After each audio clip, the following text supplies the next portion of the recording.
Tell me again. What would it make you if you ran into the jungle dressed like Peter Cottontail? I don't get it. I never said that. I never said that. What do you do this to me? You said right before we went on. did not. Hey, guess what I would be? I don't get it. Nothing. I didn't say that.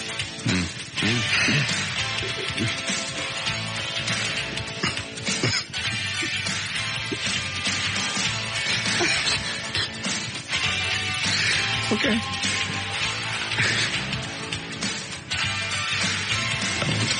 Just don't.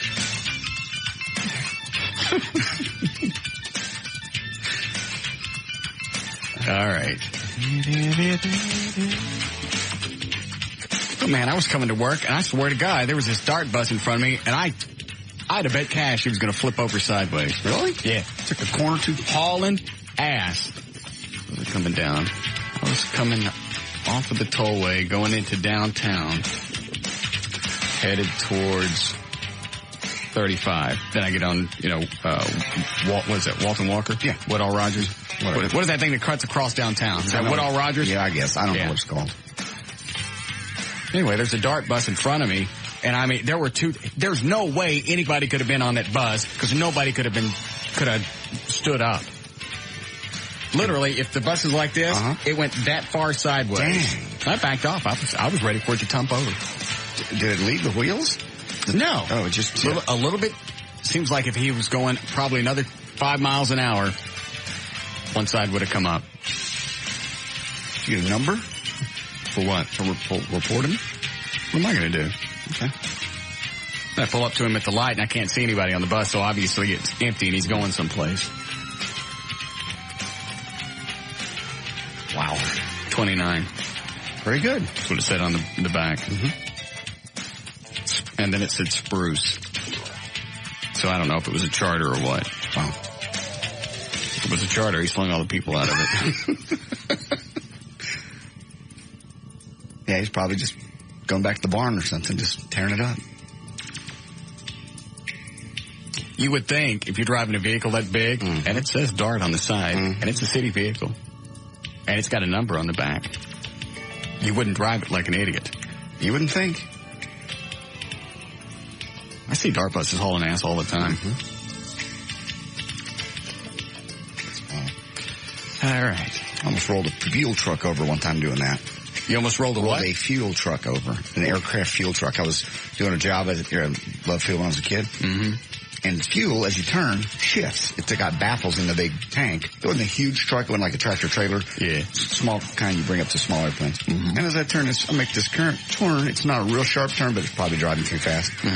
The fuel starts to shift over the baffles, and the thing came off 2 wheels. I thought, Lord Jesus, I rolled that thing. Been nothing but a fireball. Dandy story. Want me to tell it again? I'm thinking. Okay. I'm trying to absorb it all. That's a lot all at once. I'm sorry. Yeah, tell it again. Been a lot more dramatic than a bus rolling over. Yeah, but yours was by accident. Yes. This guy was intensely driving like a maniac.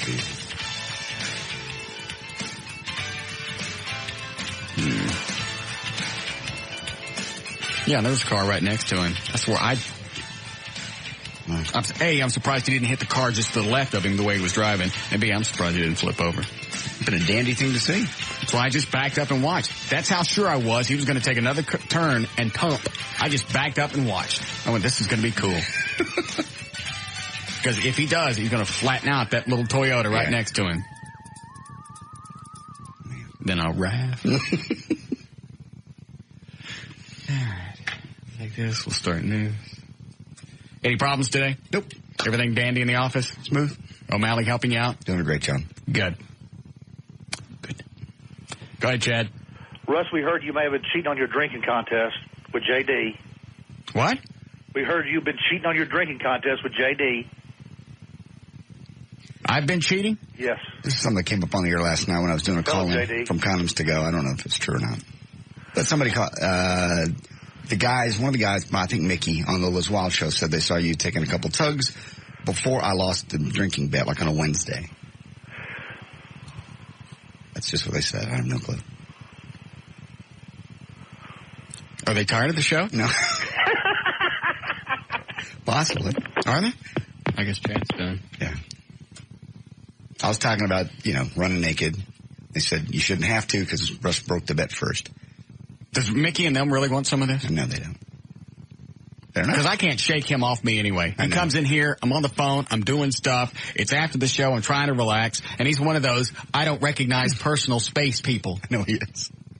Hey, buddy, when you coming over? I don't want to come over. Nah, come on over, hang out with Liz and me. At the house. We'll have a big time. We'll cook. Blah, blah, blah. We'll eat the wheat straight out of the bag. Come on over. I don't want to.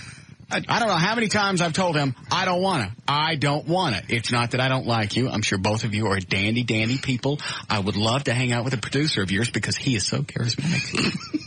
You put him in a little fez hat, and that would be a party in itself. Yes. Sam's a ball of fire. Yes. I tried to explain to him, the last time you came to my house, we were shooting a TV show in 1989. You ain't coming. Yeah. I don't even know what your apartment looks like. But every week. When you come on over? How about this weekend? Don't give me that thing. You got to work.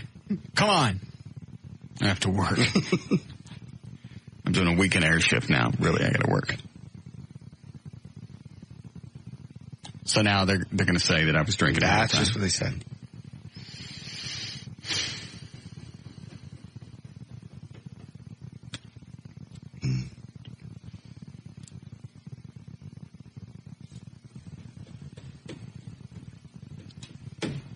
Maybe they're just trying to be funny. That's what Goldberg thought he was doing. Oh, no. Don't. I can't help it. It's out of my hands. I've already gone to McNeil. You did not. I can't help you. Don't.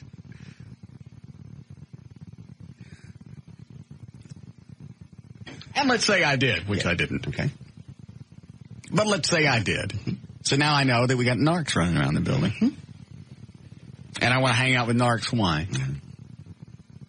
Yeah, we're just trying to, I think, create conversation during the call. Mm-hmm. And how was your appearance last night? It was great. A lot of fun. Anybody ask about Trey? No.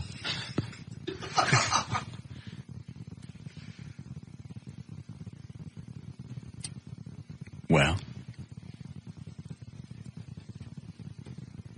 certainly doesn't say much for you when you leave someplace and it doesn't create a vacancy. Well. And what was the story? It was you or Eddie mentioned it when I walked in. Something about the ticket. This is off the phone, so take it at that face value. Somebody called up, said they were up at the ticket today for a meeting. They're like a client meeting somebody at the Bone. They say they saw Dan Lewis walk in and apply for a job, basically. Oh, really? Yes. How do we know it wasn't a hose? It could be. What'd the guy say? He knew enough about what floor they were on, because I kind of quizzed him a little bit. What floor the ticket's on. In fact, they're with the Bone on the same floor. What else? Described the lobby to me, and knew enough about radio that he's probably a sponsor somewhere. Whether he saw Dan, I have no idea. Mm-hmm.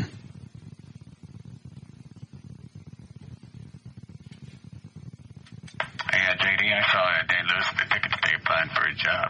Yeah. You guys don't want him back. Hang on, Mama. I'm coming. I gotta go. This ain't Trey. Yeah. Didn't sound like Trey. No. Here comes Bob. What do you got? I can't use his name, but somebody there is looking to get out of the ticket. Somebody over there? Yeah. What is this, their resume? Yeah. I won't say the name. Can't do that. See. Oh, I've heard this guy. Yeah.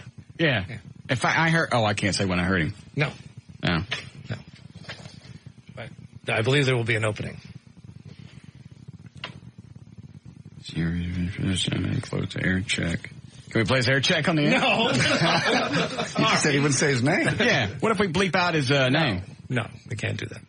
Right to do that. How very strange. Yeah, how coincidental.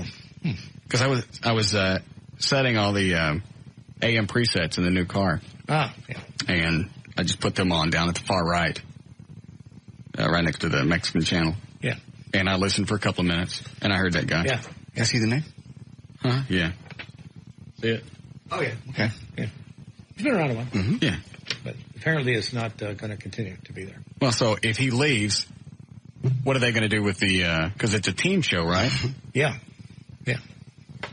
So I guess, how do you, maybe you keep the team and try to fill the other position. I don't, or maybe like keep the same team name, but bring somebody else in. Exactly. That happens all the time. Like they used to do Charlie and Harrigan back in the 70s. Exactly. Because Chapman was who? Harrigan? Hudson and Harrigan. Hudson and Harrigan. I don't remember. Or whatever. Yeah, they do that all the time. They keep the names, and they'll just have a different guy using that name. Yeah. Dan does a lot of voices. So. Mm-hmm. Dan Lewis? Yeah, he could do that. Well, I wonder if it was him. I guess we could just call him and ask. Yeah. I mean, he certainly can apply for a job any place he wants. Yeah. Yeah. Did you turn in the paperwork? Trey's on suspension this week? Yes. Okay. Suspension without pay for 1 week. Right. Then when do I have to let you know the rest of it? Well, we could do another week of suspension without pay next week if that is necessary. Or I didn't know. I just have to notify payroll of how to handle the situation. Oh, okay. It could be, as long as you want him on suspension, he can be suspended. Yeah. Okay. He's outside of a 90-day period, isn't he? Yeah. He's coming up on a year. Oh, is that right? Isn't it? In October? Yeah, you're right. In October, right. Yeah. I'm going to get a raise.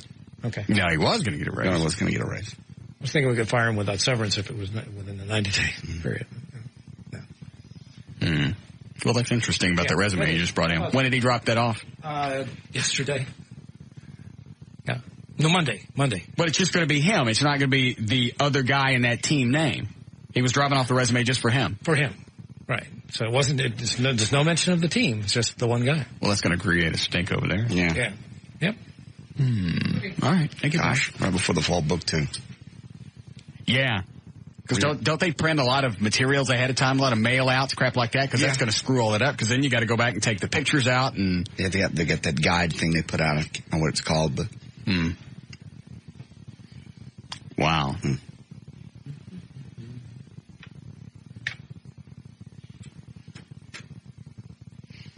I don't think Dan Lewis would want to fill in for that because he doesn't like to get up that time of day. No, he doesn't. Go ahead, Bill. Hello. Yeah. So I was over there. In walks this guy. Didn't recognize the voice. He goes up to the stand. You're over where? Pardon me? I was over at the Bone. Okay, and I'm supposed to know that. Slow down. Shut up. Slow down. I don't know what you're talking about. You don't just pick up the phone and go, all right, so it's over there. Well, your producer's supposed to prep you. You want to keep talking? You want to be a smart ass? I want Duck.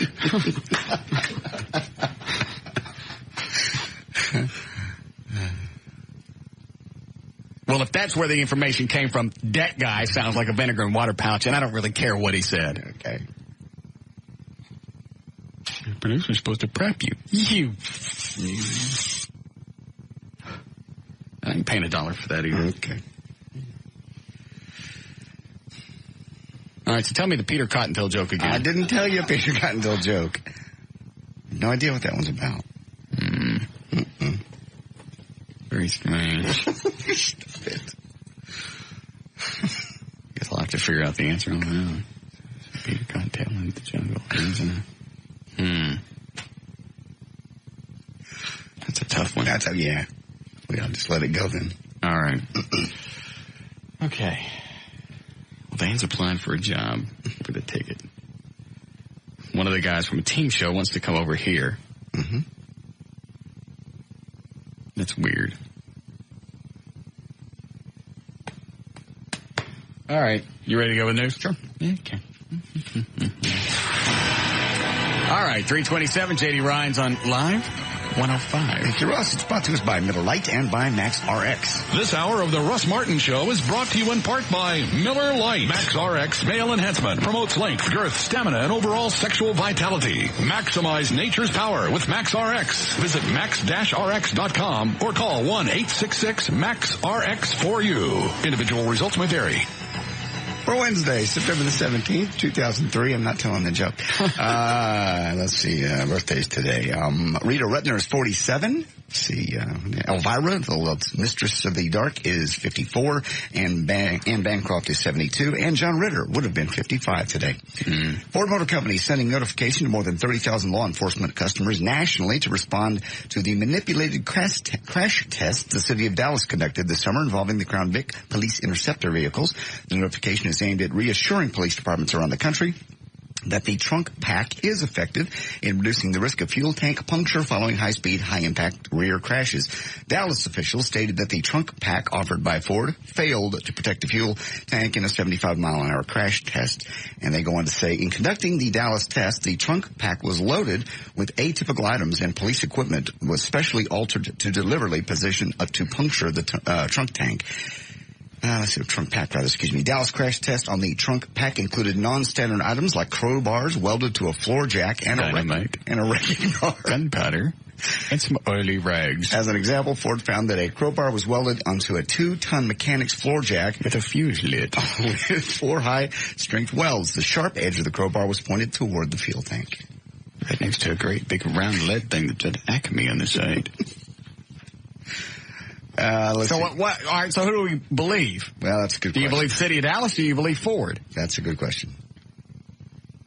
And if in fact they went and put those things in the trunk, yeah. Why would they do that? And how does Ford know what was in the trunk? Seems to me if you're testing my vehicle, I would have access to the information and maybe. Well, I think the city of Dallas offered Ford, they said, why don't you do this with us? And I believe, if I have the story right, I believe Ford declined. Which they should have. They should have gotten in on this, said, all right, we're going to wreck a bunch of Crown Vics, we're going to wreck some Impalas and whatever else cops drive, and we're going to see how they all fare at 75-mile-an-hour collisions from the rump. That's what I would have done. I still don't believe that most cars are designed to take a crash at that speed. Yeah. Dead on. Being hit by a 75-mile-an-hour bomb. How could it? Especially when cop cars sit there for a long time. I don't know if it makes any difference, but they're always hot. They're always sitting there. They're always idling. Cops they very seldom shut them off. I don't know if that plays into it. But I don't know about sticking a bunch of screwdrivers and stuff in the trunk. Kitchen knives. Yeah. Just dump all this in the trunk and hurry up. Hurry up. It's like the test NBC, I think Dateline did back in the 80s or early 90s when they were testing Chevy pickups to side impact. Well, incendiary devices. See, exploded. Look how that went off. Don't look at the rockets or nothing. That's left over from another tape. How come it exploded before the thing hit it? It was a scare. It was the scare. See how easy those go off? That's where you sneak up on the Chevy trucks, the Trailblazers. You get them, you go, boom! You just got to scare them. They explode. Sometimes you could just walk up and go, you make a face. All right, quit it. Move on. This is stupid. I'm sorry. Honda. I swear to God, you can make a face in the truck and it'll blow up. Watch this.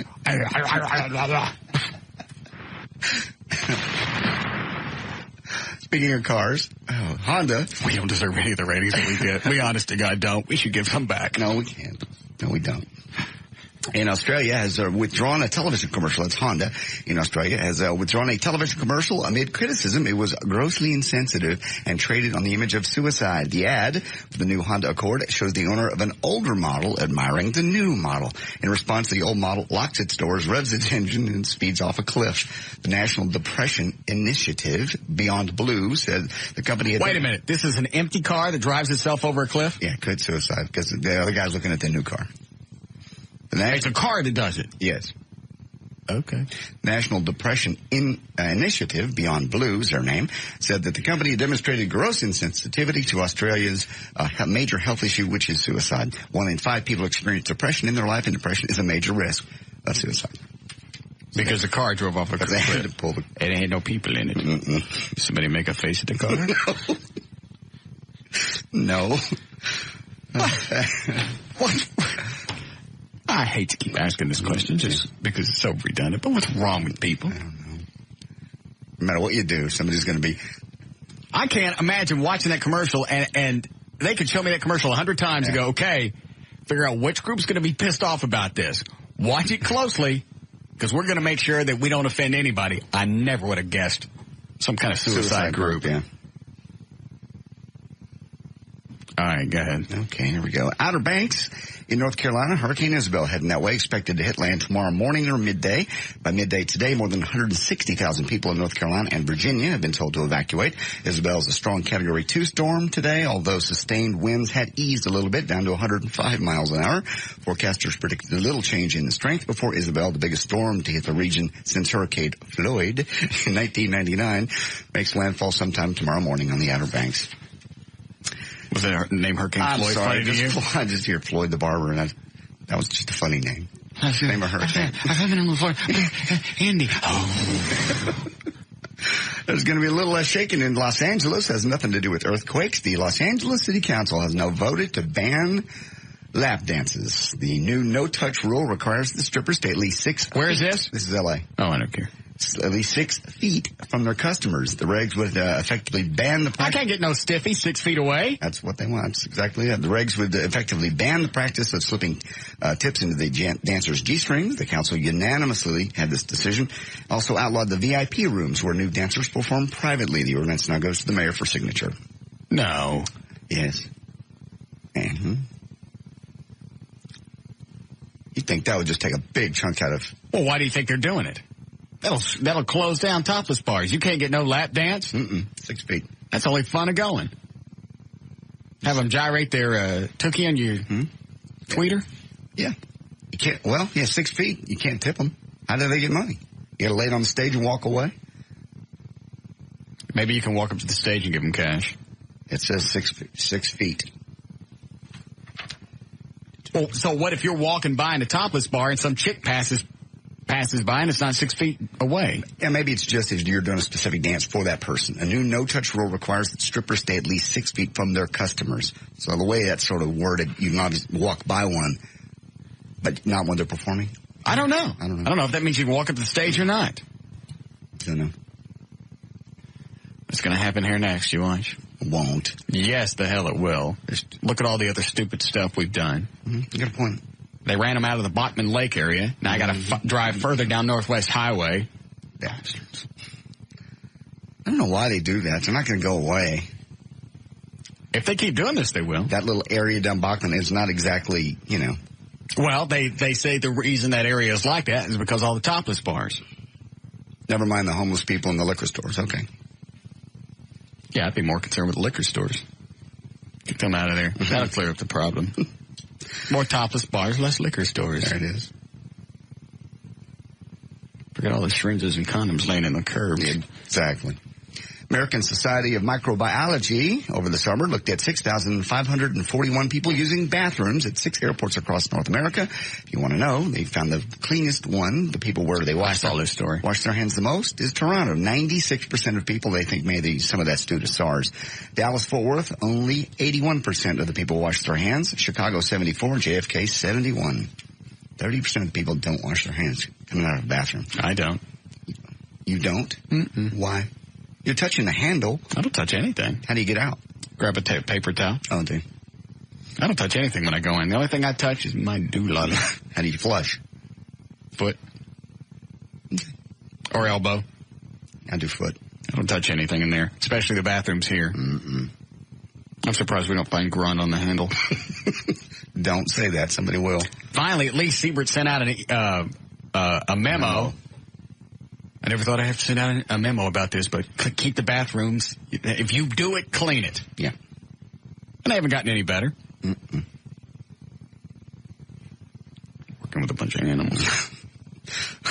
Okay. We are. I know. And they bitch about me leaving a cat box in there. At least I covered up my grunt. They're still yelling about the fact that the cat box is sitting outside in the driveway now. When is it going to get rid of this? Who asked about that? Who asked about it? I don't want it. It's something we like. I'll turn the mics off. I don't know.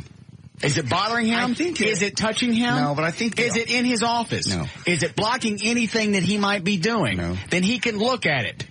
I think they think somebody actually did something in there. I did. Well, that part's is gone. Okay. It's not like it's still there. So? Okay, that's what I think. I just went, there's nothing in this but sand. And they're still bitching about it. Yeah. It's going to stay there. And if they move it, I quit. If that's not there when I come in tomorrow, any day that it's not out there, I ain't coming into the station. Okay. I'm tired of these little petty games. Punks. Here's some TV news scoop for next week's issue of TV Guide magazine. Will and Grace producers have retained ex-Practice star Dylan McDermott to play a romantic interest for Will in an episode to air October 30th. Read that again. The producers have retained ex-Practice star Dylan McDermott. Is that a guy? Yeah, it's a guy. He's going to play love interest for who? For Will and Will and Grace. Why? Will is gay. Oh, is he? Uh-huh. I've never seen the show. Yeah. He's gay, isn't he? Yes. We don't know. I'm thinking the right show. Anyway, it's going to air October 30th. As of now, it's just a one-shot deal, but could develop into a recurring gig. Why the hesitation? They say, quote, it scares middle America, so we have to be careful. Why do we have to keep having these gay scenarios? And I think to do it with the right person, somebody they already know, and an actor they're already comfortable with, might help. No, it won't. That's why I stopped watching 6 Feet Under. It just got too gay. They were slipping it in everywhere. Bunch of gay schmookers. Well, there's a show about a gay guy. I don't care what it's about. Stop working that stuff in. I don't want to see it. I agree. Every other scene with 6 Feet Under had some kind of gay twist to it. I think they did it just for shock value, to get people to... I've been shocked enough. Okay. Claire, the youngest chick, have you ever seen it? No. Doesn't really matter. You know the scenario, though. Yes. It's a family running a funeral home. Mm-hmm. Okay. Claire, the youngest, would be hot if she'd lose about 10, 12 pounds. Okay. She's got a boyfriend. They're dating. She finds out he's banging the professor from Gilligan's Island. No, not that one. He's banging the professor. Their art teacher. Yeah. Why do you got us slipping this stuff in? It's just... And then Freddie, he's one of the guys that dresses up the corpses. Okay. He comes home, thinks his wife's cheating on somebody, or cheating on him. Right. He comes home, you hear, Oh, this one I saw. Right. Pulls the curtain back, and it's his contractor banging his assistant. Two guys boo-fooing. I remember that one. Why do you kind of keep doing that? So I just stopped watching it all together. And I really like the series. I love the way it started. Every week, somebody gets popped. And then when the black guy's kissing the white guy, and they don't just smooch. Tongue. I don't know. There's no reason for that. That's what closets are for. Okay. And movies out this weekend. The Fighting Temptations opens up in theaters on Friday. Beyonce Knowles is in it, and she was asked... Oh, did I give you the audio? No, I ain't got nothing. That's it? Mm-hmm.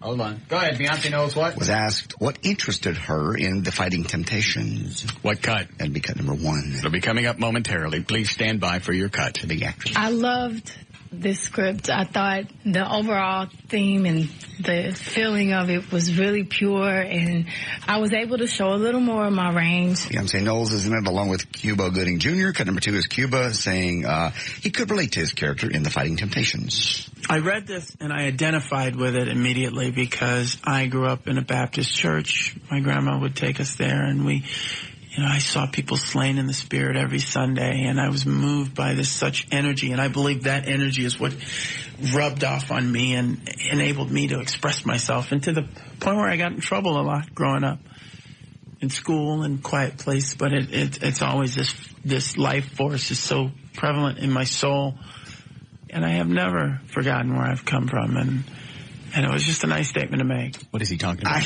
That's why I've got to pull that one out. About the first 15 seconds, he answers the question. The last 20, he just talks. I started reading email, and I realized we're doing a show. I should probably cut that clip off. I have no idea what he said after the first 10, 15 seconds, because I kind of drifted, and I'm looking at email, and a couple of emails here say I want Trey back. Something about his soul and where he grew up and his grandma. What are you doing? Anyway, that's Cuba Gooding and Beyonce Knowles there in that one. We'll wrap it up. There's news and information. I'm J.D. Ryan, live 105.3 to Talk to Rocks, Texas.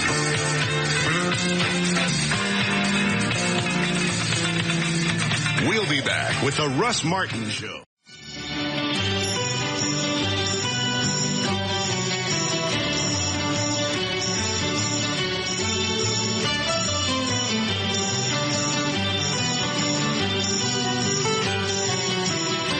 2003 Russ Martin Show police, fire, and military parade posters and DVDs are on sale now at russmartin.com.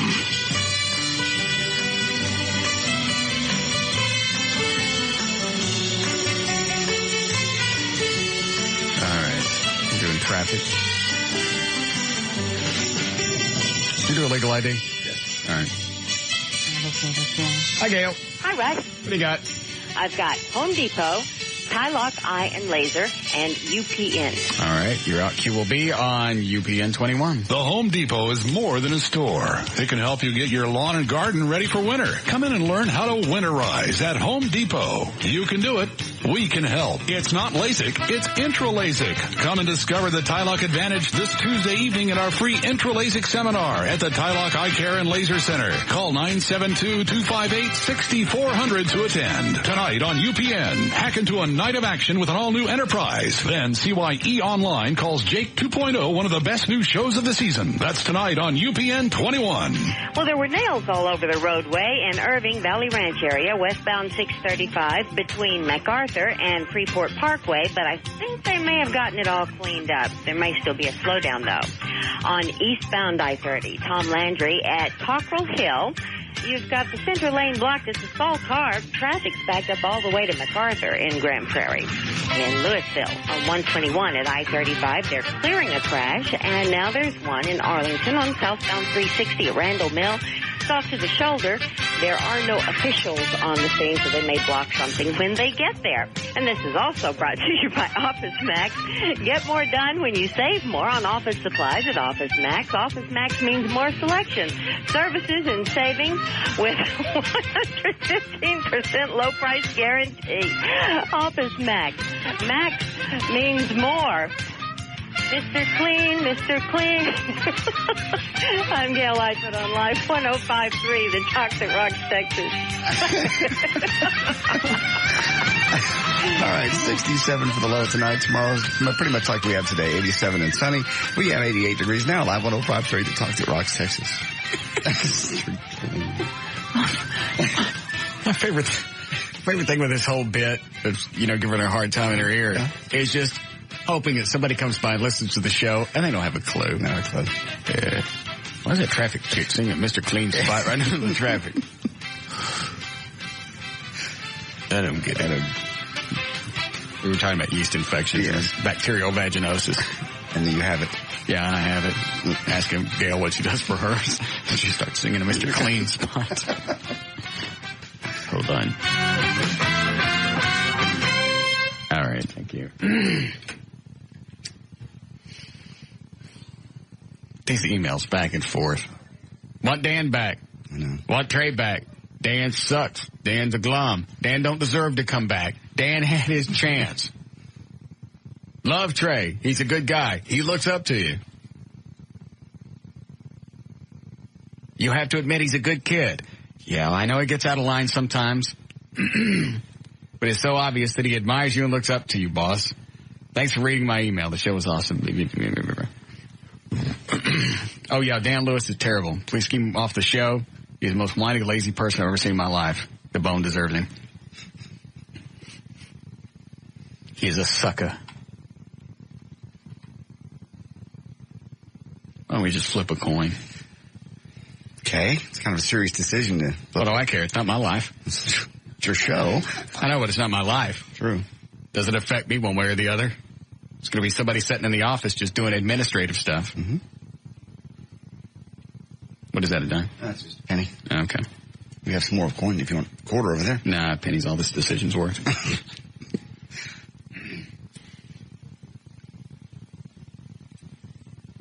Because I can't really decide. I like the way the show feels when Dan's on the air with us. Mm-hmm.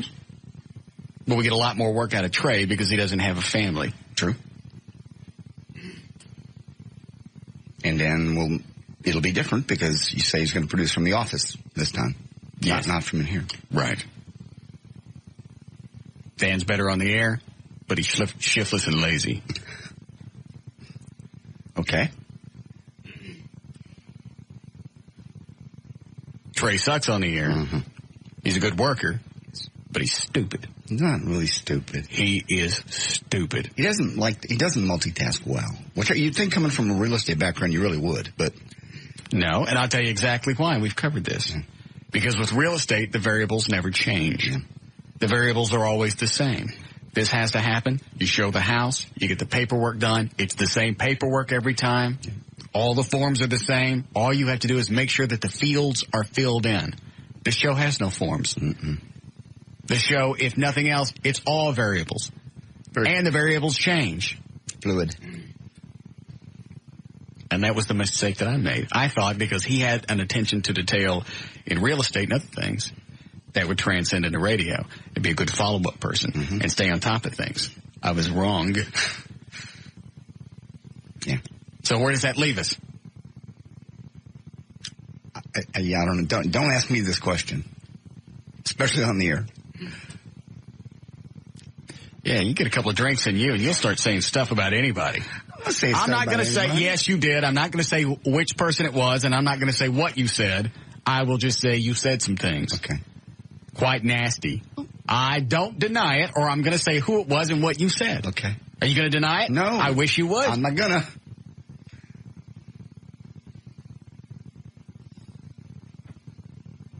I don't really remember what you're talking about, but I believe you.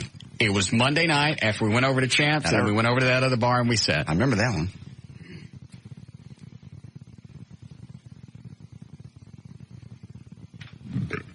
I will now flip the coin, and we'll decide. Okay. We're gonna and then we'll have our new producer tomorrow for the start of the fall book, and this nice big stunt will be over. I can't believe somebody actually sent an email. All right, Craddock, how's this thing going to play out? Yeah. Is the guy in the red shirt going to vanish? Trust me, if we were going to plan something to start the fall book, it wouldn't have been this. I will now flip the coin, and whatever I flip, that will be the decision. Okay. It's just straight or down. Here it comes. All right. Oh, hi, James. Hey. Solution simple. Run them both part-time. Dan for content and Trey to do the stuff in the office. I wonder if we could split the salary. And then they could have other jobs. Yeah, that solves your problem. Trey could still do some real estate. Gets to lose some real estate? Could still do some real estate. Oh. That way Dan wouldn't be shortchanged at Six Flags. Six Flags over. Yeah, that's done. His horse gig is gone. Yeah. Just take the salary and split it. How do you do that? 4 hours a day each? I don't know. That's not going to work. Nobody could live on that.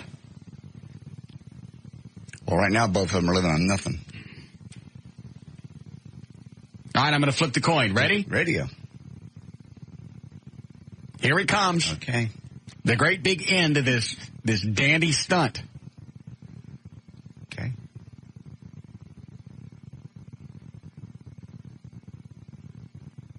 Heads it's Dan, tails it's Trey. Head for Dan, tail for Trey. I'm going to flip this and it's going to be over with. And I'm glad that, and it'll relieve the tension. Good.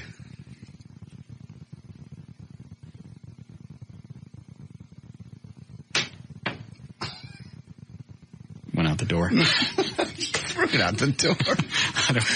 I don't want either one of them. Stop. I really don't. I'd rather have the every day of the week. I'd rather get up every morning and just have my ass, my rump, just sound like a machine gun. I'd rather have diarrhea 24/7. Give me chlamydia. Okay. I don't care. Give me sickle cell. I would rather have all of that than have either one of those idiots back. They're both driving me nuts. No.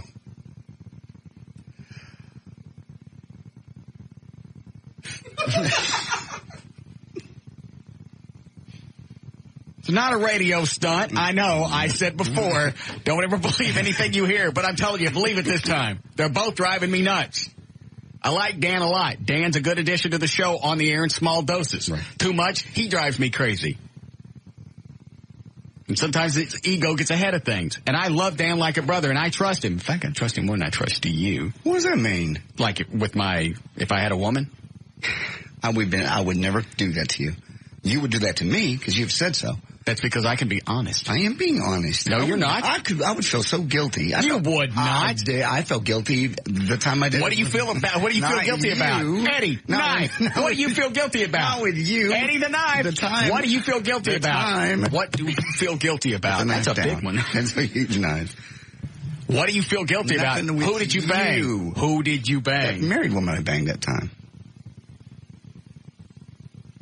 And he and I weren't best buddies. I would never do that to you. I'd feel too guilty. All right, let me ask you this then. Yes. You felt guilty about that? Yes. How many times did you bang her? More than once. Oh, okay. Guilt the same every time? In retrospect, yes. It was guilt. I feel guilty about the whole incident, not about an individual. And you probably felt so guilty you didn't finish every time. Yes, I did. Except the time we got caught by the DFW police. By the end of the runway. Why can't you just in a bed? Well, because she was a married woman. I felt ooky about doing it in her house. Did you do it in her house? Yes. Felt bad about it. You did it in her husband's bed? Just in the house. You did it in her husband's bed? Not in the bed. Where? Living room. In her husband's house, though? I said I feel bad about it. Don't you ever say anything to me about porking. I'll throw this. No, don't. Don't you ever say anything to me about screwing married women, because they do it in my house. It's no different. Yes, you're still violating some That is guy's the wife. ultimate. First of all, I don't know that they're really married. It could be a trick. Okay. Maybe it's funny to them. All these women. Oh, I didn't tell you. What? The chick with the triplets came back down by my house again, still trying to make conversation. I almost got to the point of, lady, no. You got baggage. And they all got tricycles. She's cute. Just do her. She's cute. She's got a 13-year-old or 12-year-old and 3 3-year-olds. Jesus. Don't date her. Just. I don't even want to bang her. I have no desire to see her naked. Okay. I can only imagine what her breasts look like after 4 kids. Hanging off of them.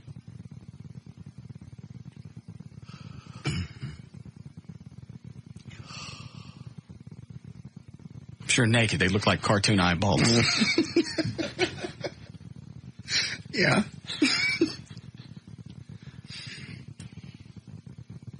But I'm out in the yard doing stuff. What is today? Wednesday? I think it was Monday. Or Tuesday. One of the two. I'm out in the yard, and it seems like it's a perfect planning thing. Comes by, wants to chat. Got all her kids in tow. Lady, there's nothing you could say to make me want you. She should have come down there and met you first without the kids. That's the old trick. How are you going to do that? Well, you're going to get somebody to sit the sitter, or a 13-year-old can watch this 3-year-old. I think he's 12. I don't know what age it's safe to leave kids alone, but I certainly wouldn't leave a 12 or 13-year-old alone with triplets. 2 or 3-year-old triplets. And I can tell she's making conversation. Mention again, she's a single mom. Been a really rough divorce, and I have all the kids. Lady, you're turning me on. If the kids wasn't here, I'd plow you right here next to my mom's. Yeah, what does she think? That's come on, talk. Single mom. Triplets. Mm-hmm. God, I can't even imagine. She might as well give up. That makes my head spin. Well, I mean, there are guys that... There is going to be no guy on this planet that's going to want that family. That's not true. There are guys that like big families. I'm sure it would be a guy who wants a big family, but his own family. You don't want to marry into that. I'm sure You're right. I've got friends that would get married and there was just one kid involved, and that was a pain in the ass because sooner or later that kid's going to bow up and go, not only do they go through that rebellious time, but they look at you and they go, you ain't my daddy. By the way, can I have $100? Exactly. Or you bail them out and you bail them out. I got one friend that's gone overboard to take care of his wife's, or take care of his stepkid. Over and over and over. Getting her out of jail, all kinds of other stuff. Make sure she has a car to drive. Everything's handled. You ain't my daddy. Man. Good. Then I'll be taking this car back. All this money that I give you. Right. And you can fend for yourself. and no more late night kisses.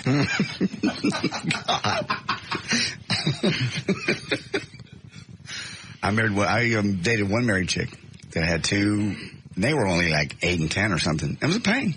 One of them was just absolutely. All right, so what's this lady going to do? Oh, I can't she even ain't imagine. never going to get another husband. There's nobody that's going to want her. 3 teenage. Are they girls or boys, you say? Little boys. 3 little boys, and they're, like I said, they're 2.5, 3 years old. Man. And then the 12-year-old. She'll have 3 teenage boys all at the same time. I can have that in my head. She's not going to be able to date. Mm-hmm. Right, what guy's going to want to date her because what's the payoff? None. You better be really smoking hot. She's cute, but she ain't smoking hot. Mm-hmm. Certainly not enough to put up with kids. That many. Yeah. That just makes me wonder, at a certain point in your head, do you just give up? Nobody's ever going to want me. Nobody's going to come down to the house. Maybe that's why she's trolling the block. Could be. Could be she can't get out, can't go to bars. God, that's got to feel hopeless. Really does. You almost feel sorry for him. Yeah, but not enough. Not to do that. Mm-mm. Be the last chick on the block I'd screw. And she'd let you probably. Or hadn't had it in a while. Who's going to do it? I'd do her once. She'd be at my front door every day scratching to get in. You're right. You're right. And I could see her wanting to come over. Can I bring my kids over? So they can play outside, play in your house? I love your pool. They will. Why is there a jungle gym in your pool? It fell in after the last storm. Feel free to get in. What were we doing before we got off on that? I don't know. I can't remember. I'm lost. Oh, you were deciding on a producer. You flip a coin, then you threw it out the door. Oh, yeah, I decided on diarrhea. And sorry instead. We're talking about something else. Now I'm lost. But the producer thing, I don't know. Maybe that guy is going to be an absolute demotion, but that guy from the ticket that wants to come over here, that part of that team show. Yeah, he gets radio, knows how to prep. He's been on the air, though. He's going to have a hard time working. He's going to want to be on the air. Yeah. It's like when Dan comes back, if he comes Things must back. be bad over there if you've got teams that want to break up. Yeah.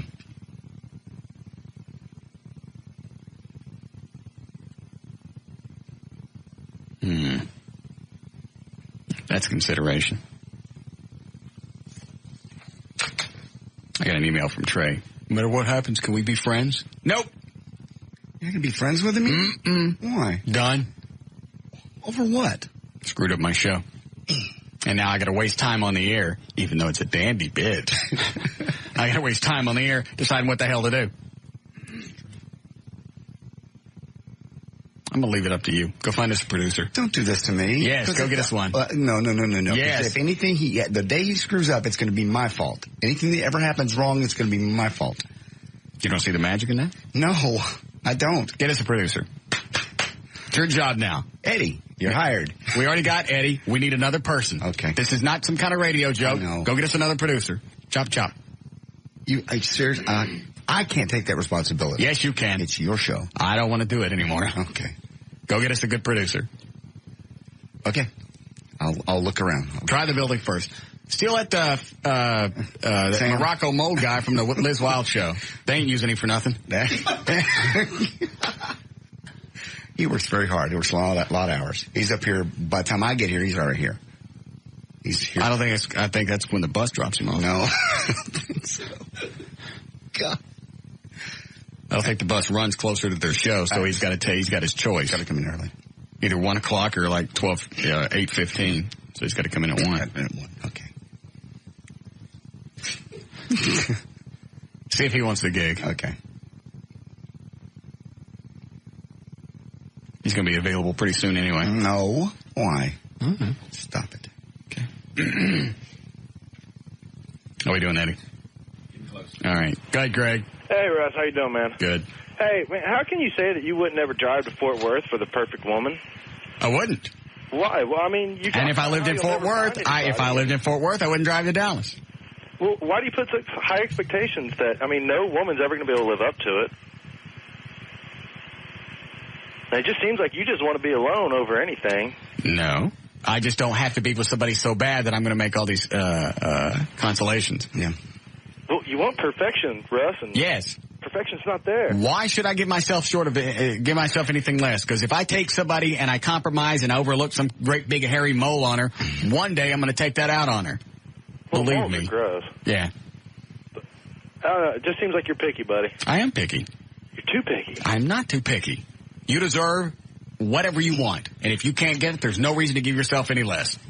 Because sooner or later, let's say you date somebody and you overlook something, regardless whether it's big mole or great big ass or saggy cans or whatever. Sooner or later, you're going to get pissed off at yourself for allowing that to happen. You're going to take it out on her, and that's not her fault. But you don't think it goes both ways? Nah, chicks are more forgiving. Is that what you meant? Well, all right, man. Thank you. I agree. Whether it's, in your situation, you were saying there are a few things you're willing to overlook. You said you'd overlook a kid. Maybe. One. Depending on the kid. Because things happen. Yes. No. Not because things happen. Yes. You said you would overlook a kid. Maybe.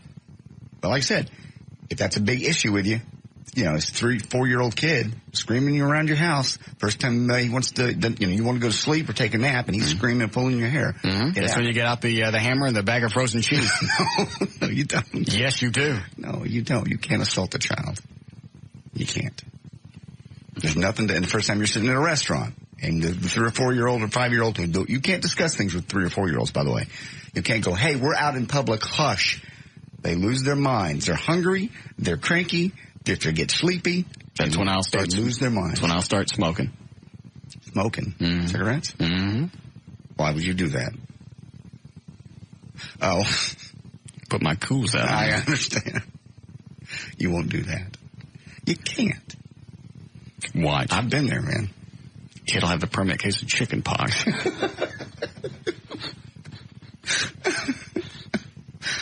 Jeez. You're right. I can't even date a chick with a kid now. They have to be especially if they're going to be 4 or 5. Yeah, they have to be about, 7 to 10 before you start being able to really go, hey, push. No, wait a minute. No, by the time they get in school, they kind of get it.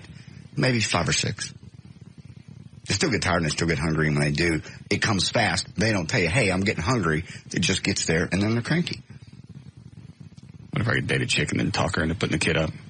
No, up where? Adoption. That's Martin. No. Nobody's going to put their kid up for adoption. Might. No. Okay. Go ahead, Courtney. Okay. Go now. Yes, never, go now, Courtney. You'll never. Go now. You'll never overcome a kid. Why? That's the one thing you don't need to overlook, because I've been there, and you will get over a mole, and you will get over a big ass. No, I won't. Because when you no, I won't. And if I can't get over a mole or a big ass, I ain't getting over a kid. Get over a kid. You will never get over a kid. Especially if that kid's got moles. Get over a kid. That will mess it up forever. That's the one thing you should not overlook for sure. For sure. Okay. Then I won't. All right. See ya. Thank you. Go now. All right. That was Courtney who just went. She's right. It's a daily reminder. All right, no kids for me. That's out. Then that's out all the way around the block. Then you got to deal with the ex-husband on visitation, and he's coming over, and he's being a pain, and they're going back to court, and it's just one thing after another. Then I'm going to be alone. There's nothing else I can do about it. It's out of my hands. If you ever meet a chick that doesn't have one or doesn't want one, I would overlook a mole. Cause I can't. I hate moles. That can be removed. Moles oop me out. That can be removed. Why hasn't it been removed up until now? Especially if it's one of those great big hairy ones. That won't be. Remember that time we were out at, I think it was Cape Buffalo, and we're talking to the chicks, and I had the one with the great big mole on her neck? Yeah. And when everybody would look away, I would point at it. Yeah. Look, it moves. Coming back from the bathroom, you're staring with that bug eyes, looking right at it like it's staring at you. It winked at me. That mole looked at me. Oh, yeah. Little black, hairy mole with hair shooting out of it. You could hear it setting up fights while it was there.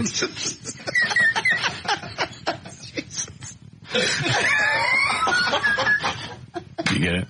Yeah. We should break here. Yeah. Okay, because that was funny. That's a good one. That's a funny one. All right, we'll be back.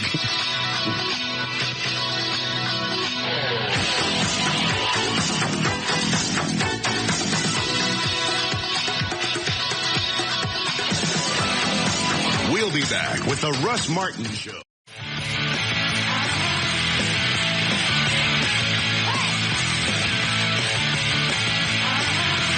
Call Russ now at 214-787-1053.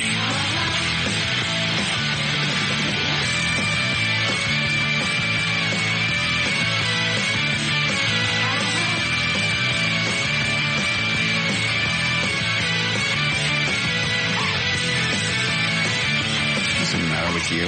What? Dance. You have not been working on the dance for the stage. I'm ready to go. Not like that. Why? What is it? That tray carrying? You get your hand up like you're carrying a tray. What is that? I don't know. And the other hand in the pocket, you just sashaying around. Do you see how stupid it looks? Chicks dig that. They don't dig the tray carrying. I've danced before. I know exactly what. Reload that bumper. I've seen you dance, and you dance better than that. No, I don't. No. Well, that's it. Okay. You know what? We're back to the Russ Martin Show.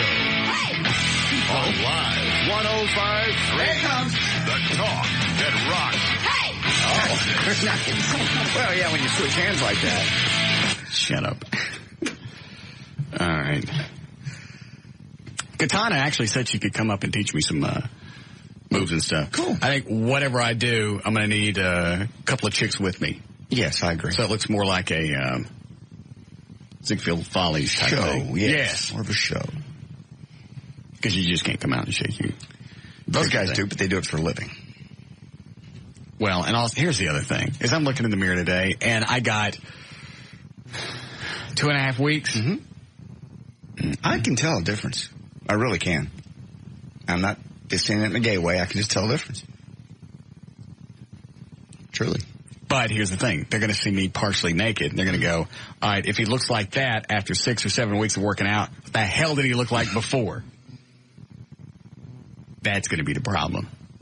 Because they're going to expect, if I heard somebody had been working out for almost 2 months with a personal trainer 4 or 5 days a week, I'm going to expect somebody to be dead cut by the time I see him. You realize when movie people do that, they also work out 3 or 4 hours a day. That's all they do. They live. You're kidding. No, I mean, if you're getting ready for a movie role and you're going to buff up, you spend your whole day paying attention to your body. You don't have time. For the time that you've given it, you've done pretty well. Well, these chicks are going to have to understand that. Nah, they will. Maybe I could draw in abs. No. Why not? With what? I don't know, magic marker. No.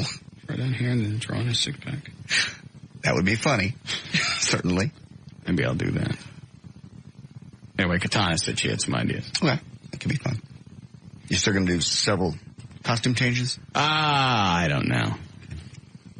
It's probably going to be the only way to make it interesting. Because once your clothes come off, your act's pretty much done. Especially mine. No, you're going to be able to dance around and get some cash. We'll see. All right. Oh, I didn't tell you this. Okay. Got a call from Monica. Okay. Oh, that's the one from you were going to have a date with tonight. Yes. Okay. The one Today's Wednesday, right? Yeah. When you met Saturday. Had a nice little visit. Met her at the restaurant that I hang out with. She's a friend of somebody who was there. Okay. Went upstairs, talked for a little over an hour. Then she leaves a message that she didn't like the show. Didn't find it promising or something like that. Yeah, something like that. That sounded very encouraging. That was it. Encouraging. Can't make it. Can't make it Wednesday. Sorry. No explanation, no nothing. Yeah. She's called back? Oh, yes. Okay. I'll play that for you in a second. Yeah. La-da-da-da. Hi, Ronnie. Hey, how you doing? Yeah. Today's my son's 12th birthday. Good for him. Go ahead, Johnny. Hey, buddy. Yep. I got your perfect producer, man. He's right under your nose the whole time. Mm-hmm. He'll do anything for you any time of day. Big gay Steve. No. Hi, Randy. Hey, Russ, what's going on? Yeah. Hey, you've been in radio doing TV stuff since, what, the early 80s? I started in August of 1980. So, you know, hanging out with rock stars and stuff like 2003? Yep. My 24 years. How Is that did right? you stay out years. of using drugs? 23 years. Not going to the big toot parties. Oh, I go to 2 parties. You don't. Yes, I do. I went to the house last night. You do not. Yes, I did. You. Great big toot party. No. Topless dancers come over. They lay around naked. You do the lines on their stomach. You never snort it off. You don't. Wear our satin record jackets with our names on the front. No. Do we tell radio stories? No, you don't. You hate radio people and you don't do toot. Quit it. Yeah, that's the only downside about radios, the people in it. Yeah. Wasn't there a big temptation, especially in the 80s, being Coke being as big as it was? With toot? Yeah. Nah. In fact, I know a lot of guys in the early 80s that was, especially with radio guys, because for whatever reason, back then, now I would know how to get it because I've been around long enough and you just know who gets stuff. Back then, I wouldn't have had a clue how to get it. But it was all over the place. And a lot of people stopped when Lynn Bias? Yes. Basketball player? Yeah. Basketball player died from doing toot. That's when a lot of guys quit. Because they figured if this guy can do it and he's an athlete I better knock this crap off. I had a guy hand me a baggie of it at a concert one time. Of toot? Yep. What'd you do with it? Threw it away. Went up straight to the bathroom and threw it away. What? Did you really? Yes.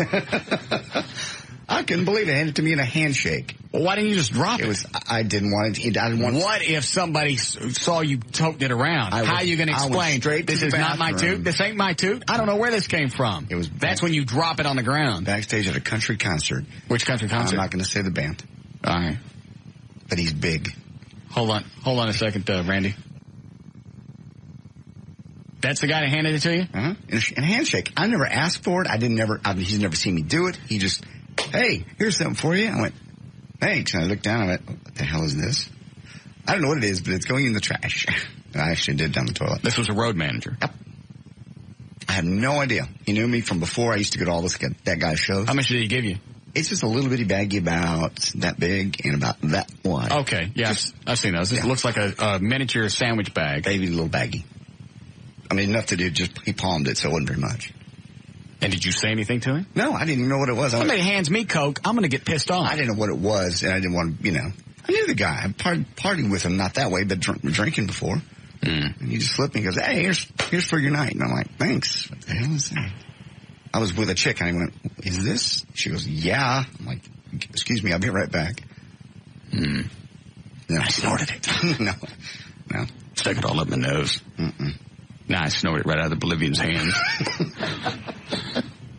Out of that marching powder. I didn't even want to test it. They say you put it up against your gums to make sure your gums numb or something. I couldn't care less. I don't know, Randy. I've never had the inkling. You want to go out and stick stuff in your nose? That's fine with me. You want to stick things in your arms? That's even better. It makes me laugh. Well, I didn't say I did it. No, I'm just talking about people in general. Did you ever try anything else? No. Drinking's as far as I've ever gotten with anything. Oh, I did whippets one time. Did what? Whippets. What's that? You stick your mouth right on the hole of the dog. No. Dog. Yeah. Whipped cream can. No, you get the dog fart in your mouth. No, you don't. It is. You don't. It's fun. And then they catch a Frisbee later. No, they don't. No. It's the shaving cream cans. Shaving cream? Yeah. I didn't know it was shaving cream. I didn't mean that. I meant whipped cream. Whipped cream. I had a chick one time. She goes, hey, let's try this, and we'll do it right as, we're having an orgasm. I didn't like it. That was one time, and that was it. She shot it into a balloon, and then you inhaled it, and I got really dizzy, and I didn't like it, and I went, done. Yeah. Just having sex is cool enough for me. So that's probably the closest to illegal stuff I've ever gotten. One time somebody snuck some brownies at a party, your party. Yeah, and why you would want to eat pot, if that's what it does to you, I don't want any part of that either. Drinking's enough. And I'm also afraid of drugs. Because if I can get addicted to drinking, God knows what I would do if I got a hold of some toot. It's just a matter of knowing your limits, being a responsible adult. All right, well, thanks a lot. Thank you. Good show.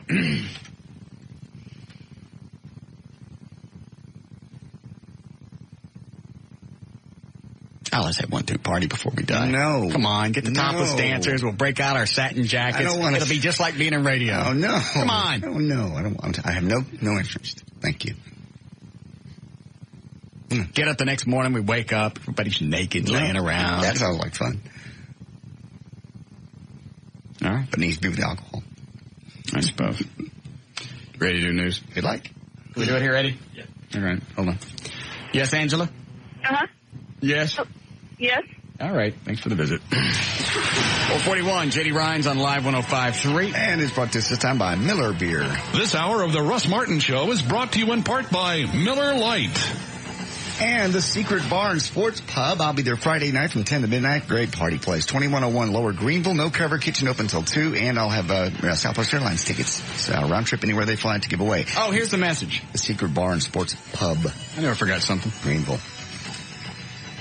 All right, you remember how the last message was pissy from her yesterday? Yes. Heard the show, not very promising, whatever. She was very curt. I can't make it Wednesday night. Mm-hmm. Nothing else. No explanation. No nothing. Hey, it's Monica. I'm sorry for the short message yesterday. Call me. Nope. Well, she's being nice. Tough. Why? Don't even. Tough. Okay. So this perfect chick. Tough. What do you mean? Tough. Tough why? Let her at least explain. Maybe she's got a good reason. Mm-hmm. There is no good reason. She's never said, I heard that and didn't like it. Tough. Petey. Why? Said to Kitty. You're going to let a potential perfect chick, which you said yourself, spend an hour talking. You don't spend an hour talking to anybody. Tough. Milk That's bad. No, it's not. That's just a... It is not. Yeah, it is. John. I just see John. coldness in your eyes. What? John. What? I forget. I'm not messing with her.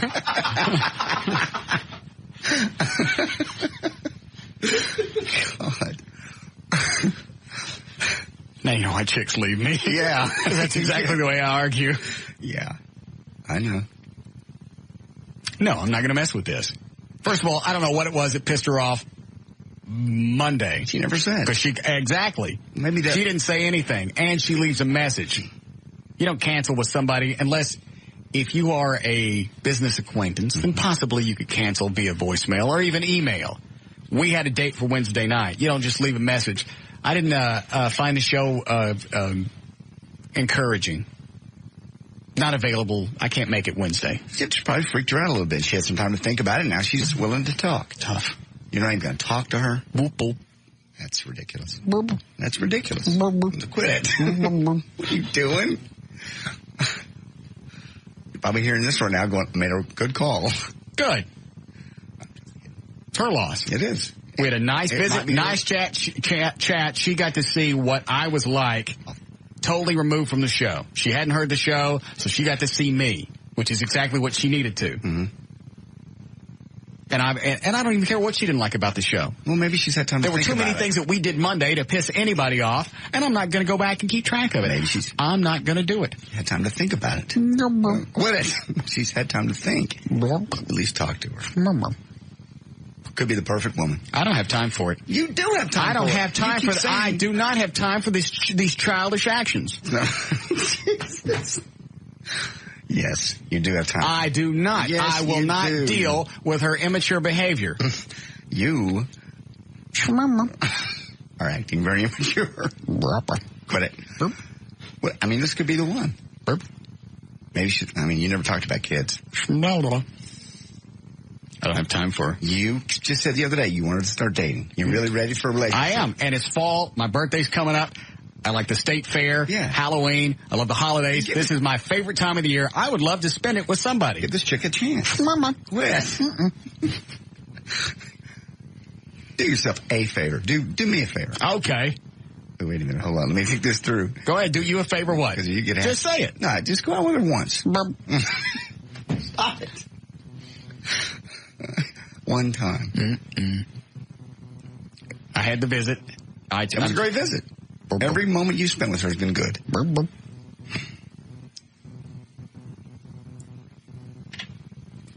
Yes, Will. Hey, Russ. Why don't you wait till you're done with your career? Everything's over and done with. You've got nothing to worry about, nothing to hide or cover up, or since you don't want to do any of that, don't worry about it. Okay, that's a dandy idea. Great. All right. So you're going to be alone for the next 15, 20 years. I'm not listening to him. He's an idiot with a phone. That's right. You don't have to have a license to get a phone. Just because you can call in doesn't mean all of a sudden I'm going to put some kind of validity into his phone call. Gotcha. We don't even know if he dialed it himself. No. Please. Don't. What are you doing? I don't know. Okay. I'm just killing time before the book starts. Go ahead, Ronnie. Buddy, how many good relationships you think you missed by not giving a second chance? I don't know. Actually, that's my anytime I've gone against my gut, I've always screwed myself around. And my gut is, don't call the chick back. So just once, why not give it a shot?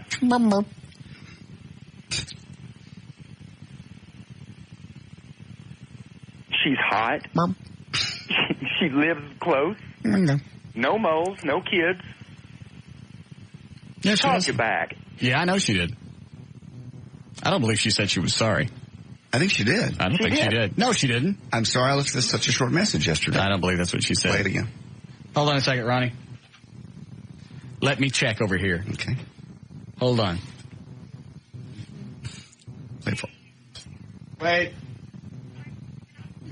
Don't do that. I see you pushing the edit button. All right. What? See you pushing the edit buttons. You don't see anything. Here's the message as she left it. Hey, it's Monica. Call me. That's not what she said. Sorry for leaving such a short message yesterday. It's not in there. It was in there. Mm-mm. I heard it. Mm-mm. No, Ronnie. Buddy, it's worth a second chance. It is not. I'm not going to do it. Okay, let me throw it out this way. If we're having a problem before our first date, do things normally get better? Relationships don't start out bad and get better. Play her first message. You still have it? I don't know. Why? Well, I'm just curious. Was she? Oh, you didn't hear the first one? Well, I heard it kind of, but I don't remember if she was pissy. Yeah, she was. Hold on, let me exit out of this. One moment, please. For you. I said wait. Okay, hold on. Oh, that's the rocket in your VHO. That makes me wrath. Yeah. Oh, is that it? No, that ain't it. Hold on, Ronnie. That ain't it. I gotta start labeling these.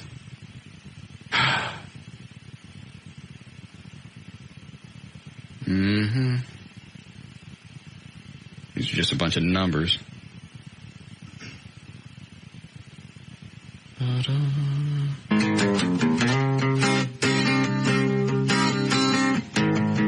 Is that it? No. Some lover boy was in here. Yo, Russ. Hey, it's Mark Cuban, dude. How do you like the job I did? We still got to roll his effing house. Yes. Let's do it. Don't we know a security company can get us in there? Yes. All right, I won't say when. Is basketball season over? It is over. So he's probably out traveling around. Probably. Let's go roll his house this weekend. I'm serious. He's still got it coming. I'll go with you, I know. On the casa. Man, you with me. I don't care what you think. Asking me for money, talking all the trash. Your house went down. I'll get you, punk. The nigga with the cookie. Somebody feed him. I can't find the message, Ronnie. Why was I looking for it? To see how pissy she was. All right, she was pissy. Take my word for it. The show wasn't encouraging. I can't make it tomorrow night. That's the end of the story. That was it. It was short. Well, how about give her a call back? I don't want to. You call her. One phone call. I don't want it.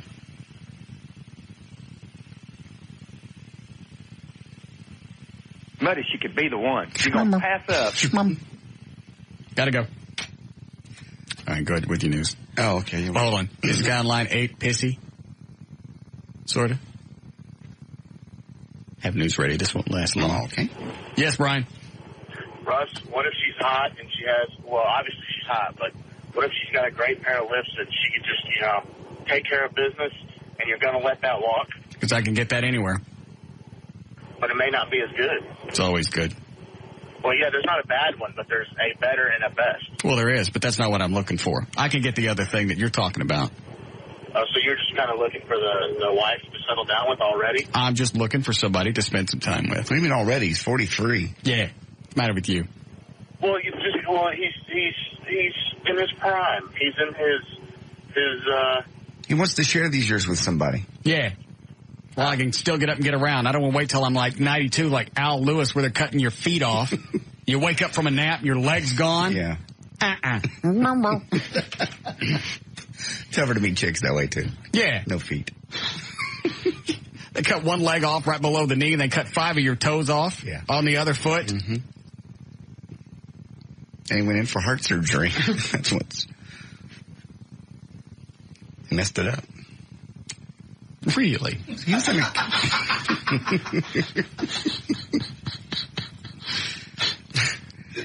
I know these things. News director. Right. Exactly. At what point did you think my heart was in my lower leg? Go ahead and all right. A new audio tape purporting to carry the voice of ousted dictator Saddam Hussein was broadcast on Arab television on Wednesday, demanding that U.S. troops withdraw from Iraq and saying that their defeat is inevitable. The whistles got I'm just looking. Speaker on the tape also called on Iraqis to join the resistance. I just on record saying, you're really a f***ing asshole. And you know, I totally forgot about that one. Oh, man. You don't let I let that one slide, didn't I? Yeah, you did. I think you tried. Can you imagine me leaving that message for Dave Siebert or Kurt Johnson? Ask her both of them. Yeah. Mel Karmazin. There you go. I think it's why they actually fire me. If I left that message for Mel Karmazin. Oh, yes. I just like to go on record. And you can tell by his inflection and just the sincerity in his voice, this ain't no hose. It's not a hose. I just like to go on record saying, you're really a f***ing asshole. That's pretty damning evidence. I've let a lot of stuff go, and I don't believe I've done that many things to him as far as punishment goes. Oh, please. What have I done? Where do we start? I don't know. Don't give me that. I don't know. I don't. Well, I'll make you a list. It's the rocket chair, the rocket closet, the rocket coat. So? That's only a few things. Gluing hair to him, shooting Dr. Pepper cans off his head and coating him in Dr. Pepper. I can go on and on. A potato gun at him. I was going to say he fell off the roof, but that was a bit. The Super Bowl suit. We actually made him get in it. I don't believe I did that many The things. female dancer. Doesn't sound like a lot. There, it is a lot. Go ahead. I'm trying to think of other stuff. Did you know somebody found on the Batmobile today? Sorry. Why did I keep that? I don't know, because it's so funny. This is when the Batmobile was out and this Right. mush guy calls up. Yeah, mushmouth. Did you know somebody found on the Batmobile today? I'm sorry, mushmouth, try it again? Did you know somebody was riding around in the Batmobile today? Yes, as a matter of fact, I do. You probably saw it. Was that you? Bill, ask me the question again. Bill, you know what town these clips?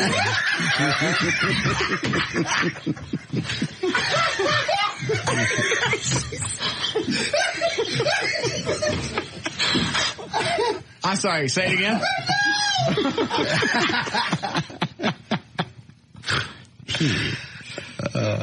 I gotta clean this thing out. All right, go ahead with your stuff. All right. The man slain by machine gun fire Monday afternoon as he sat in a luxury sedan off Greenville Avenue died in what the cops now say was an execution-style ambush. Police trying to determine who would have wanted to kill Miguel Angel Martinez, who was 32. He was shot as he waited with another man for a meal date at Aw Shucks restaurant in Greenville Avenue. No arrest yet. To get international help to rebuild Iraq, Congress may have to eat some French fries and French toast, according to Republican Sheila Jackson Lee, saying it's time to put aside the differences with France. The Texas Democrat circulated a letter on Monday urging the U.S. House of Representatives to put back the word French in fries and toast on the House cafeteria and dining hall menus. Lawmakers ordered them renamed Freedom Fries and Freedom Toast last spring, reflecting the anger toward France for not helping us out. Speaking of Freedom Fries, McDonald's testing a new Happy Meal. This is in Indiana, one for adults. What the hell is that about? Not kids. The company is testing a new Go Active Happy Meal in central Indiana starting yesterday.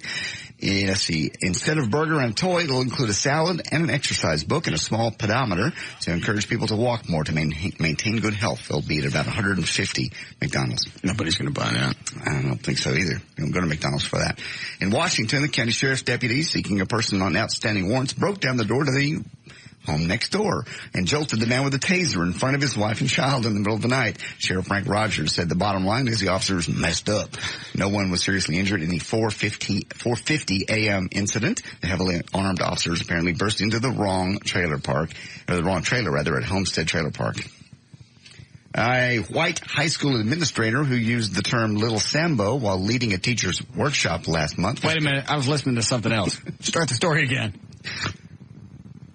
A white high school administrator who used the word Little Sambo while leading a teacher's workshop last month was placed on paid leave for about a week. How come? Before returning to Longview High School. Why? Debbie Deck was leading an August 11th in-service session when the discussion turned to gaining respect from the students. According to letters from 2 high school staff members, Deck said, "How can you stand up there and teach when you have a little Sambo sitting in the back of the room pulling up pictures of naked people?" What was he talking about? No, really? I don't know. That's all. I can only guess. It was a black kid. That's all she said. Debbie, they were... Nowhere in the story does it say there's a black kid involved. No. I'm guessing that's where that's going. They were in an in-service session. They were teaching teachers how to gain respect. Oh, I get it. I get it. Not in the classroom. Okay. I'm sorry. I thought they were in the classroom, and he said that in front of a kid. It was she, and she was just speaking in generalities. How can you stand up here and teach when you have little Sambo sitting in the back of the room pulling up pictures of naked people? And several people complained, and she's off work for a few days. Wonder if you get to keep the butter. What is wrong with you? What? Nothing. Isn't that the story? I'm not saying a word. You run around in circles. According to AskMen.com, here are the top 10 sexy places. Hold on. Do we have to break? All right, just hold on to that. Hold on to it. We'll use it out of the break. Okay.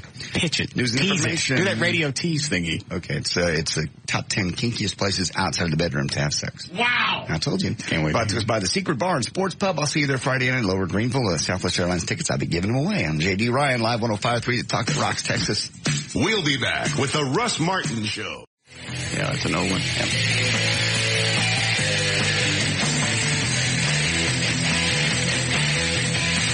All right, let's do traffic here. Hi, Gail. Hi. All right. Whatever your sponsor is, I can't fire it off because the computer locked up. Okay, well, I'll just tell you that it's Joy Internet. Okay. And Home Depot. All right. And then I'll give you traffic. Lovely. Got some big slowdowns on LBJ. That's no big surprise. It's just in the wake of some other things. Your eastbound side is heaviest from Midway all the way over to Central. In Mesquite on westbound I-30 near Galloway before 635, there's a stalled car, but I think they moved it to the shoulder. Downtown on the north side, westbound Woodall Rogers at Field, there's a crash. On southbound 360 between Trinity and Division in Arlington and Grand Prairie, that traffic real slow this afternoon. There is a wreck at Lake Worth, westbound 199 past 820. Only the left lane's getting through. And in McKinney, there's a wreck on eastbound 380 at Stonebridge. Only one lane's getting through. Police are directing traffic. And Plano, southbound 75 Central past Park Boulevard, there is an object in the roadway. Police say that the left lane is affected by the debris and it's causing some slow traffic too. And this is also brought to you by AT&T Wireless. Only one national wireless company gives you an automatic credit for a dropped call. AT&T Wireless, the best in wireless service.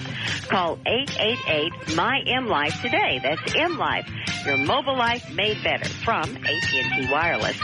I'm Gail. I put on Live 105.3, the Talk That Rocks, Texas. Thank you, Gail. 67 for the overnight. One thing to say about that. What? That's all. All right, who knows what that was? I don't know. All right. Go ahead. Okay, 67 for the low tonight. Going to be about basically what we have today, tomorrow. Sunny and 87. It's 88 now. Live 105.3 to Talk That Rocks, Texas. What's the matter with her? I don't know. Obviously, it was in reference to something I said while she's doing traffic. But I don't get it. I don't know. I ain't sticking that rocket in my ass. It'll go fast and be gone. You won't have time to burn it. I have no idea what the flame... I knew what the flame looked like on the other one. We tested that before we stuck it in anybody's toot box. I know. I have not seen this one fire off, so I don't know what this one's going to do. That's at least a 6-inch rocket on a 2-foot stick. It is. Let me hold my foot up there. I actually think the rocket's about 6 inches and the stick itself, without the rocket's about 2 feet. So you got 2.5 feet. Yeah, you're right. I just measured it with my foot. That's a 2.5-foot stick. This is not going in. Plus, I can't hold it up straight. It's too heavy. Okay. Seems like that turkey pan would protect me, though, wouldn't it? That turkey pan's going to take, yeah, absolutely. That'd be a lot of flames to get around the edge of that thing. That turkey pan 6 inches deep and about 2 feet across. We put a hole in the middle, just big enough for the stick to go into the rumpus. Like this? Yeah, some drunk chick came out to Condoms to Go last night. I wanted to see my butt where it was burned. Yours didn't get burned, did it? No. I said, no. And we just had foil on my back. Mm-hmm. You get a pan. I want to see this one lift off first. Okay. Go ahead, Monica. Oh, hello. Yes, ma'am. Well, first of all, I have to tell you, I'm really nervous about talking to you. Why is that? Because you're so brutal to everybody. I'm not brutal. Aren't we having a lovely conversation? Well, so far. Okay. I'm sure it'll be fun. If you promise to say enough, I'll tell you what I have to say. Sorry, I make no promises. But go right ahead. All right. Here's the deal. You keep talking about, what you're looking for, this perfect woman and everything, and I'm just wondering, how, your personality, you say your personality is different when you're off the air. Mm-hmm. Well, what do you feel like you have to offer the perfect woman? I can smack you in the clam with some wrought iron. That's pretty good. She's looking for that. Oh. See, no. How did I know? I know better. That would be good. But seriously, I mean, you keep throwing this out there, and really all you're looking for is... Hold on a second. What's the matter? Smack her in the clam with a wrought iron? Yeah. Wow. I just like the visual. Yeah. I'm sorry, what was the question again, sweetie? Oh, you're killing me here. What? What can I offer? What do you have to offer? You keep saying that, and I'm thinking... I never said I had anything. I don't have anything to offer. I really don't. And I'm not being curt. I really don't. Yes, you do. No, I don't. Then why would you feel like you could attract the perfect woman? Obviously I can't, or I would have her. Well, you know what? Mm-hmm. The trick is that there is a perfect person out there for everybody. Mm-hmm. But you can't put a label on it, and you can't, I mean, you can if all you're looking for is just the shallow stuff, the looks. And, I've had enough of the shallow stuff. Well, then try to find somebody with substance and quit worrying about whether they can eat cheese with buck teeth or not. Eat what? Eat cheese with buck teeth. Oh. That's not somebody you want to marry. That's somebody you have over at Christmas parties. Yes. Well, you have to look for the magic. It's not about what they're you don't look like. for it. The magic comes to you. That's why it's called magic. And I'm sure there'll be one point in my life, some chick will be with me, and she'll look at me in the eyes and and she'll want to be with me as much as I want to be with her, and then I'll smack her in the clam with some wrought iron. You won't. No, you won't. Yes, I will. Mm-hmm. It sounds like you might scare her off with that. This last chick, she lasted not even a date. Not even a date. Well, we didn't even make it through the night. And that makes me laugh that she heard the show, got pissed off, didn't even have the balls enough to call me, just left a message and said, hey, don't like the show, Wednesday's off. I agree. Well, you got to quit picking on 19-year-olds. Well, she wasn't 19. She was 28. And very smart, educated, and a nice job. Worked in a corporate office, had a decent job, very career-driven, had a lot of things going for her. But obviously, she can't separate. I didn't even get to the point of telling her, don't listen to the show. She's had time to think. At least tell her if she's going to listen to the show to listen to it with the idea that you're not really who you play People can't. They can't do it. JD's been going through it with a couple of years with Joy. They can't do it. They can't. Oh, what do you mean they can't? They mean can't. Like every female on the planet can't do with what you do for a living? Most of the chicks that's ever been associated with the show, short of Dan Lewis's wife, and I don't know what happened there. I don't either. She's put up with some stuff from Dan. I still don't believe the finger thing. I believe he did it. Do you really? In Mexico? Why would he say that if he didn't? I don't know. Maybe he's just setting me up for a bit. Well, never had a payoff, so. Then what you're telling me is that the personality that you have on air really kind of bleeds over into who you are. Everybody does. So this really is. You can't fake this all the time. Mm-hmm. You can't always be entertaining. You can't always be compelling. You can't always be funny, but you can always be yourself. You guys don't know everything about us. Just you can be all those things and then not be all those things, just as long as you're never obnoxious to her. Well, that's not going to happen. Mm-hmm. You're going to be obnoxious? Absolutely. Why? It's part of the magic. It's a package deal, sweetie pie. See, I have to go, but didn't we have a nice little conversation? Yes, we happy to. Thank you very much. Well, for certainly happy to have you. Killing me. Thank you very much. Oh, by the way. Yes? My name's Monica as well. Yes, I knew that when I said hello, Monica. Okay. But if you're ever at 183 Mockingbird, bring your clam by. I'll warm up the wrought iron. What was that for? I don't know. Okay. Sound like something I would enjoy. Yes.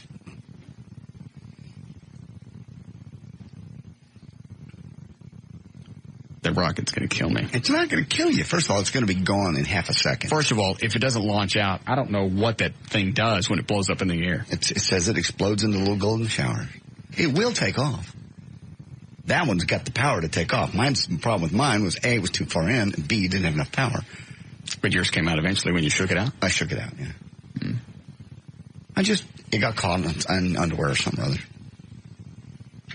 By the way, the video's on the website. Oh, it is. RussMartin.com. It's only like 6 or 7 seconds because you run out of the frame. I ran out, yeah. But it's funny, you looked around like you were going to grab it when it was lit, and then you just took off running. I realized it would burn my hands, so I was like, maybe it'll shake it out. What is it, Chad? I was just curious, what percentage of the Russ Martin character is real and what part is fiction on a 100% scale? What would you say? Hang on, I got to think about that. All right. I don't know. Ask me a few questions, and I'll tell you if it's real or fake. Let me think. I can't think of anything right now. You do have a dog, right? Yes. All right. I can't think of anything. Gotta get the gun and kill myself. Didn't know he was going to ask me anything. I let him down. Gotta drive out to the volcano. Actually, I think more is real than fake. Yeah. I don't know, I've never thought about that. Everything's based on reality. Yeah. Is Audio Vault shut down? Yeah, they're trying to talk their way through it over the phone. Oh, is McNeil not here? There's nobody here. Well, then we don't run spots until 7 o'clock. I don't care. We'll take 4-minute dead breaks. Mm-hmm. Did that before. Yeah. What was I going to say? I don't know. You need some help? No, I was just going to say, I'm thinking about real versus... That's the problem with chicks. That's what I was going to say, is so much of what happens on the air here is based in reality. Yes. They can't separate it. Because they go, oh, that was real, but this is not. And that's why you tell them, leave the show alone. Let it go. I'm sure there are many other things you can be doing between 3 and... How do you have that much time to listen to the show when you've got a job? That's what I said. I don't know how you multitask. It's a hard time. That's where they shouldn't be allowed to listen at all. There's no reason for it. I agree. She's gonna. What if you threaten to leave her? Threaten to leave her if what? She ever brings up anything from the show again? If she keeps listening. Her point was, I can't keep her from, I would never know other than the fact that she brings something up. Well, that's my point. She brings something up. Her point was, if I can get it off my chest, it won't fester. If she doesn't listen, it won't get on her chest. This is something she doesn't need. Why is it you can't control your women? I can control her. She's at work. I can't tell her not to put an earbud in her ear or not. Yes, everybody in her office listens. If it creates problems for you, even 1% of the time, you can tell her, don't listen, because you're going to hear something you don't like. She's gotten much, much better. I don't think we've had a single, maybe one fight this whole year about that, about something that happened on the air. Really? Maybe just one. Yes, TJ? Yeah, boss, do you really hate cats? Of all the questions you could come up with, that's one? Yes. Yes, I hate cats. Okay, just checking. Thanks. All right. Thank you.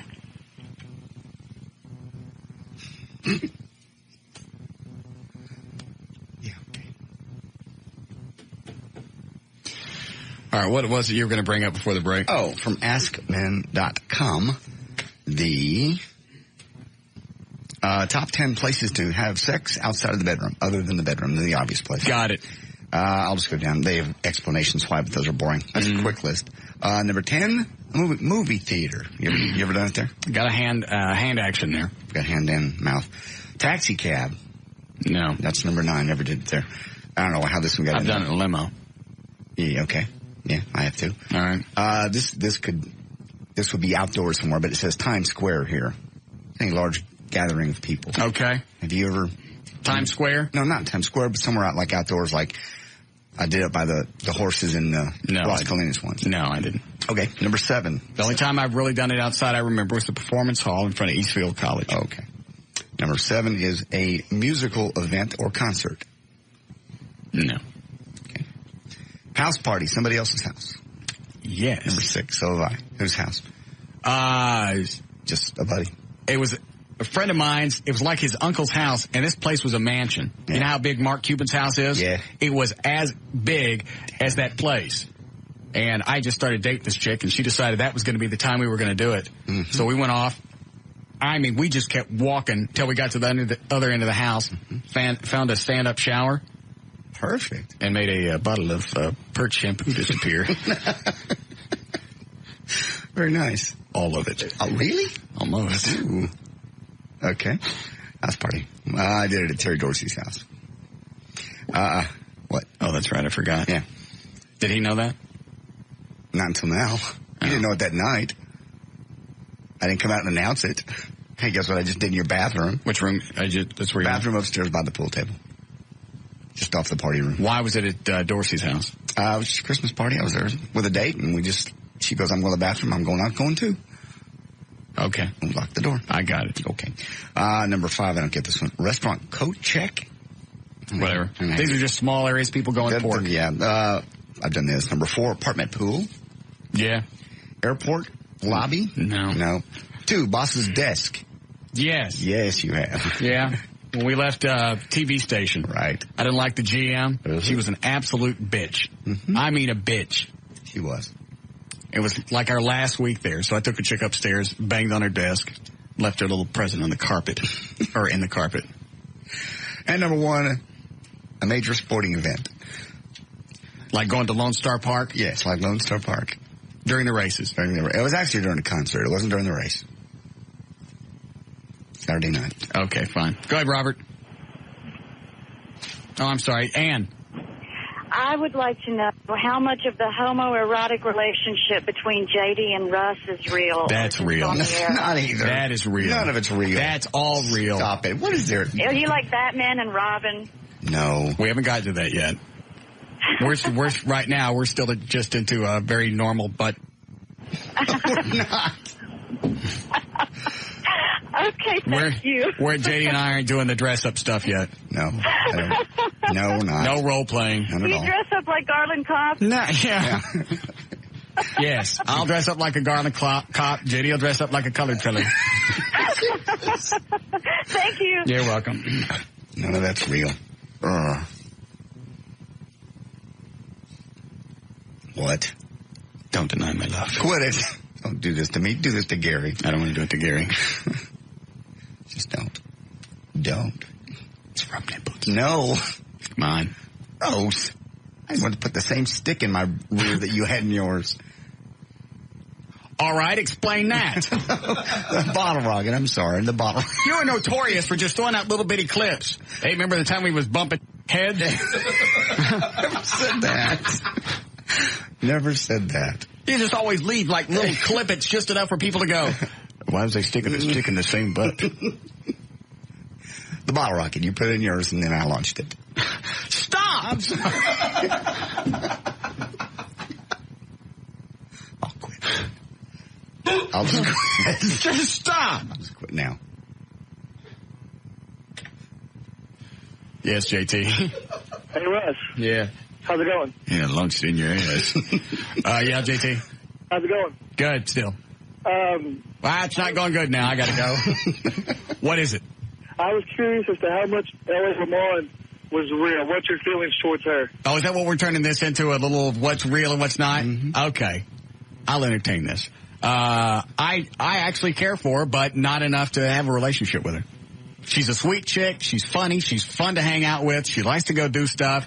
If you tell her to shut up long enough, finally she will. But the other stuff of what she actually does for a living, Not all about that, huh? No. All right, well, I appreciate it. All right, thank you. Okay. All right. All right, I got to ask you this because they're getting ready to lock the front door and there's somebody in the lobby. The guy, or Cornel O'Malley, wants you to sign his Bible. He's in the lobby. No. Sorry to interrupt. No. Okay. Why am I going to sign a Bible? I don't know. Let's just... Didn't I say this yesterday? I'm not signing Bibles? Okay. Just want to make sure before we throw him out. Okay. Toss him, O'Malley. Stop chomping your teeth. an appointment. You don't have it. Just call the doctor. Call the dentist. When are you going? Call the man. Just call the man. We got it. When are you going? They can't get me in until October. And you can't put anything in your teeth overnight to correct this in the meantime? I'll try. I'm afraid of swallowing stuff. You're not going to swallow anything. Get one of those great big teeth things like they have when you play football. Stick that in the roof of your mouth. Okay. You're not going to swallow that. Just call the man. I will call him. They get the audio vault fixed? We're hoping. All right. Yeah, I don't care. Like I said, we'll take dead air breaks and don't bother me. Yes, Jay? And do you really have 2 Batmobiles? Yes. Really? Yep. I mean, them things you said 60, 80,000? I don't know what they cost. Oh. I just wonder. I forget. Yes. Yeah. Thanks, Russ. All right. I don't remember ever saying what I paid for those. You never have. How did... Yeah, Robert? Totally unrelated subject. I don't really care. Oh, hang on. Yes, Tammy? Is it true or is it real that you prefer hairy over bald ones? Harry what? At least you said clams. Yes. Love them. Oh, Russ. Huge. I like them trimmed around the side, but just coming right out me like a 3D monster. Yes. All right, thanks. All right. It's my favorite thing. I know. You like it to make that noise when it comes out. Yeah. Plus, the more hair, the more it covers up the labs. Mm-hmm. I don't like to see your business. I like it trimmed way back. Little runway. You like to see their business? Yeah. Why? Because I just do. I like it. You like the business? I like that area, yeah, unless they got the big curtains. I don't like that. I can't watch a video that has that in it.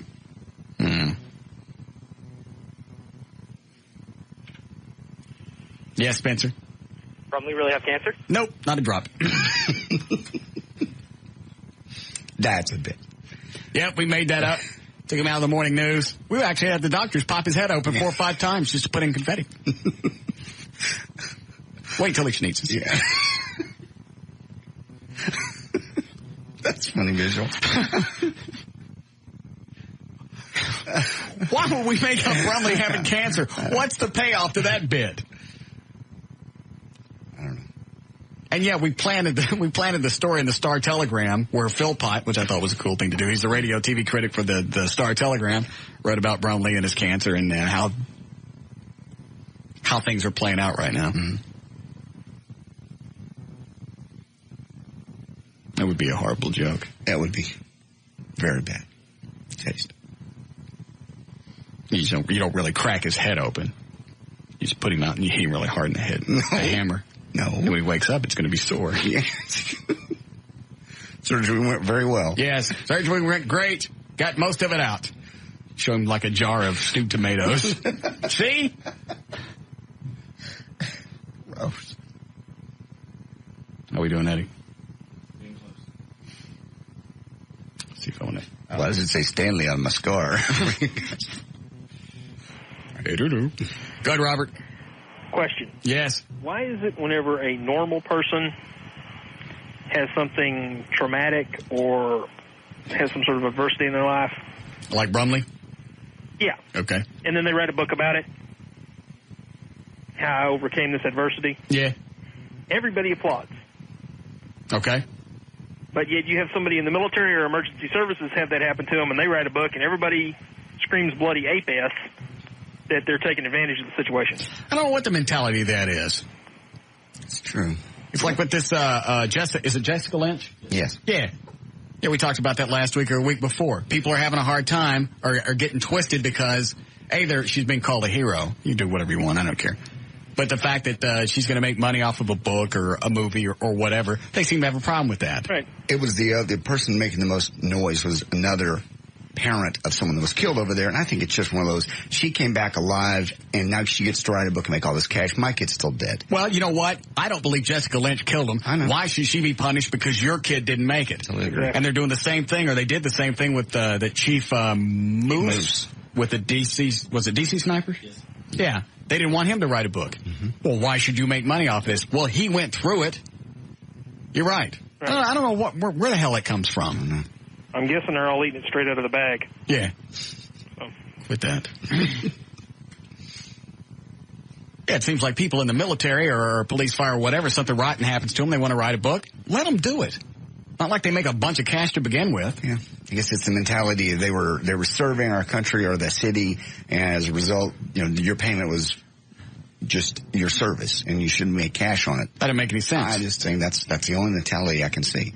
It's like we're already paying you to work, and you're in the line of duty, whereas if something terrible... people get paid all the time for their jobs, rotten stuff happens, and people write books. Yeah. Why does it make any difference if you were in the military or police or firemen or whatever? That's true. Are you going to call the dentist? Yes. Because you're on a chomp fest today. I'm sorry. Call the man. I'll leave my mouth open. That's not going to do any good. You're going to chomp him. I will get an appointment. It just seems like you're on a tear today. I'll get an appointment. Are you nervous? No. Don't be nervous. I'm having a great day. Call the man. I will call the man. I will call. Yeah, Tim? Yeah, how much about your childhood with your parents is true? Every freaking rock. No, it's not. Yes. I sorry, still have the scars from the flares. Oh. Yes, I do. No. All of that's real. And my time in prison. None of that's real. Never were in war. And you never were in prison. I was never in the war, but I was in prison. No, you weren't. Yes, I was. You weren't. One of your prison stories is 4 years before you were born. So? You couldn't have been in prison. I'll run through these really quick, Eddie, and then we'll break. Do we have to catch up from the last break? A little bit. All right. Why are your eyes red? Calming down. Were you pissed off at somebody? The situation. It seems like I've never seen anything in my life that is a bigger cluster than this place right here. The system shuts down and they have absolutely nobody here to figure out how to turn it back on. Nobody has keys to open things up to turn it back on.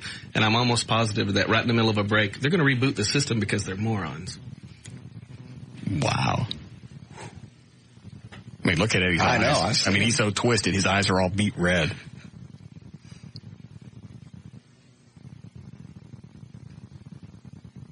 You're not mad at anything I've done. No. I can't wait for this break to see how it plays out. So you don't think it's going to play all the way through? Absolutely not. Yeah. Good. Go ahead, John.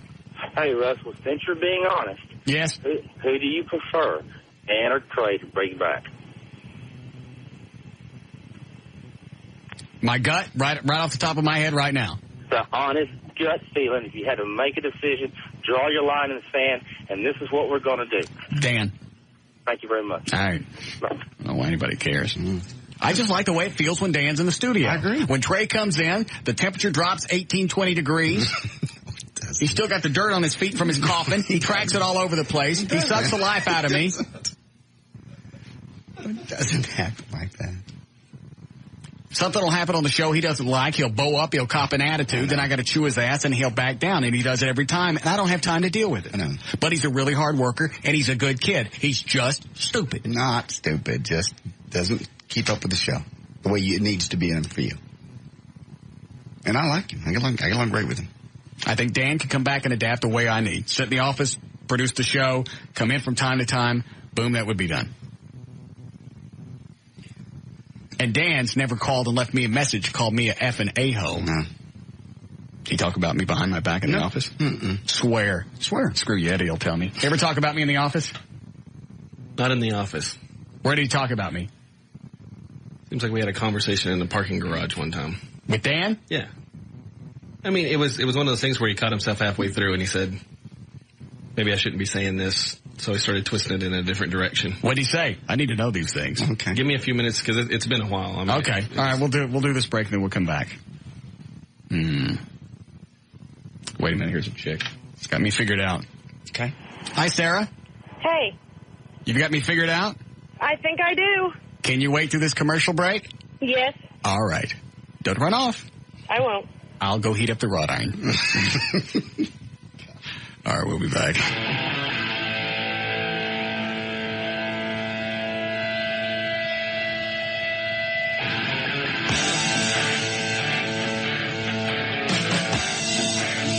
We'll be back with the Russ Martin. Call Russ, who's impervious to all that surrounds him. Now at 214-787-1053. All right, 5:53. J.D. Ryan is here. Eddie Boyd, Dan O'Malley. Yeah, live foot with traffic. What do you got? Just a bunch of stuff I'm pulling off. All right. People emailing me their resume ever since you said I can decide who the producer is going to be. Yes. They've been coming in. That's your job now. There's a 22-year-old female that actually works in the building that wants to be really? a producer. Yeah, she's cute too. I've seen her before. Let me turn the mics off.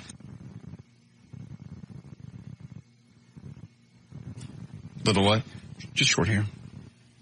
You turn the mics off again.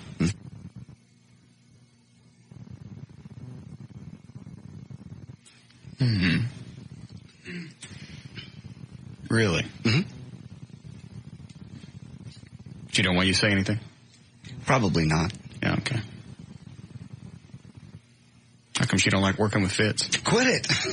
God. What's wrong with you? What? Nothing. Have I seen her? You know, I doubt it because of the time that she works. I just happened to end up in the production room with her the other night. When did she ask you about it? She emailed me. Just today? Since you've said it on the air that I'm the one that gets to decide, I've had people that can't even buy radios want to be the producer. Jay didn't have no experience either. Give me the job. Jay didn't have no experience. Yeah, you see how well that worked out. See this email? Dear Russ, I would greatly appreciate if you would bring Trey back. He's pushing 30. Really needs to get on his feet as an adult. When you hired him, he was delighted and felt, although time-consuming, he found his calling. He means well, but is mistake-prone, as you found out. You know he works hard, is on time, doesn't miss work, and like a puppy is very loyal. Please take him back. He's really getting to be a pain in the ass as he mopes around the house. Plus, he can't eat clam worth of crap. Love, Trey's mom.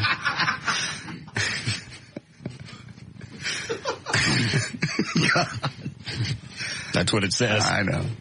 So now Trey's mom's bummed with him. I got you. People call him, email him, how much does that producer job pay? None yet.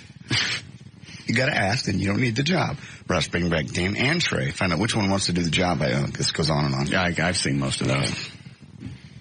All right. How bad do you got to be when your mom says you can't eat it? Go ahead, Sarah. Okay.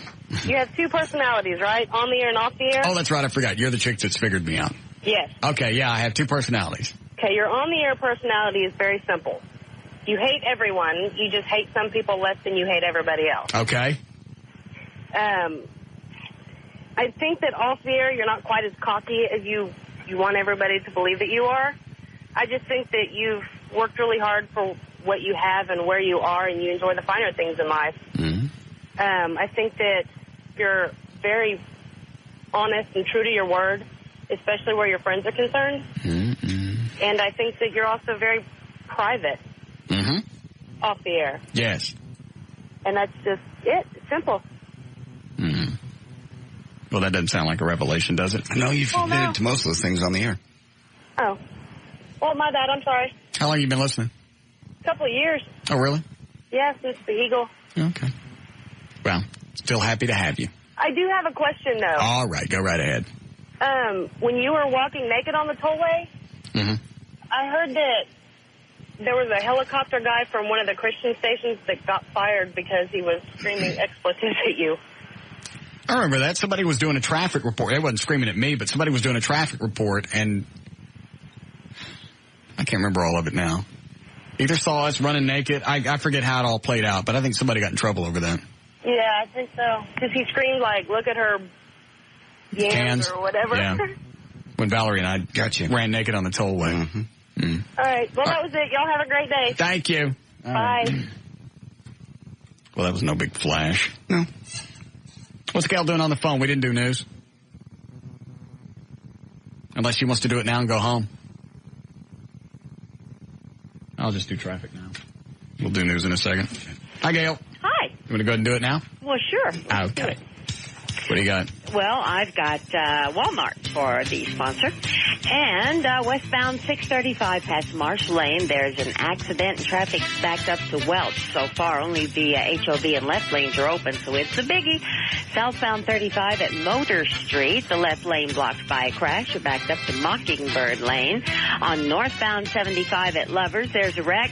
It's on the service road, but only the left lane's open. That's kind of a busy area. Eastbound 635 at Plano Road, heading into Garland, the left lane blocked by a crash. And in Fort Worth on southbound 35 at Rippey, there's an accident. Your backup right now is to around Berry Street. Suffering from frequent heartburn? I'll ask your Walmart pharmacist about Prilosec OTC. Now available over the counter. Prilosec OTC, 24-hour heartburn relief with just one pill now at Walmart.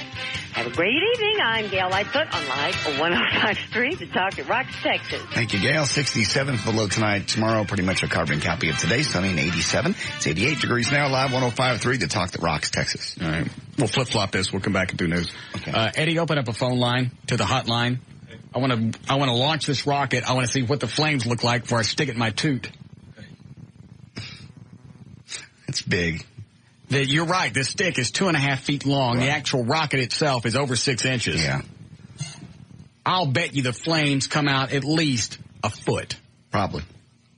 But you got the okay. I also want to see how far the flames spread out. Okay. That's fair. That is huge. They come out a foot, and the pan will be 2 feet away, and it'll be gone in half a second. Well, first of all, I don't believe we're sticking this in your tutor. No, we're not. Is that you? Yep. All right. But you come around the board. I'm going to go watch. Okay.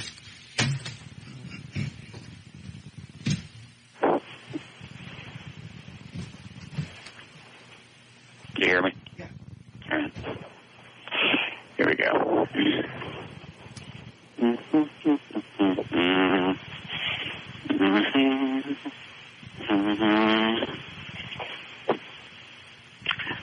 Take it over here by the dumpster, Eddie. Over here. Damn, it's windy. Yeah, it is. If you're on 183, you should be able to see this go up.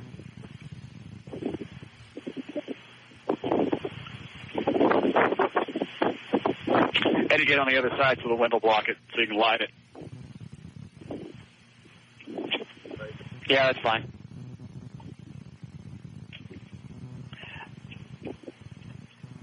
All right, make sure it's going straight up.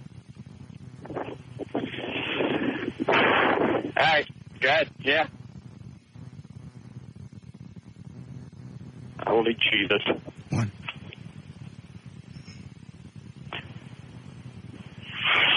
Not a chance.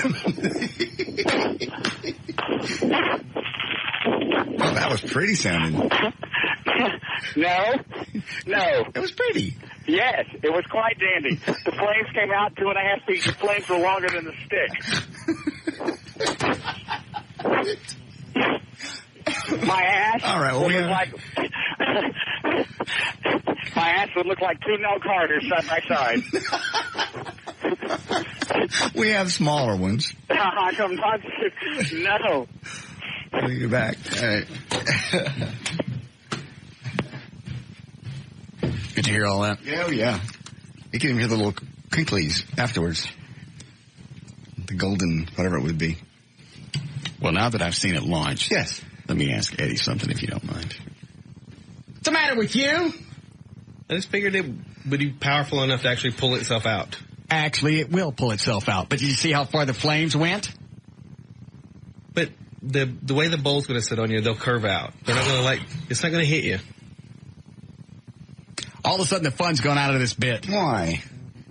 It would be funny. It was funny when it happened to me.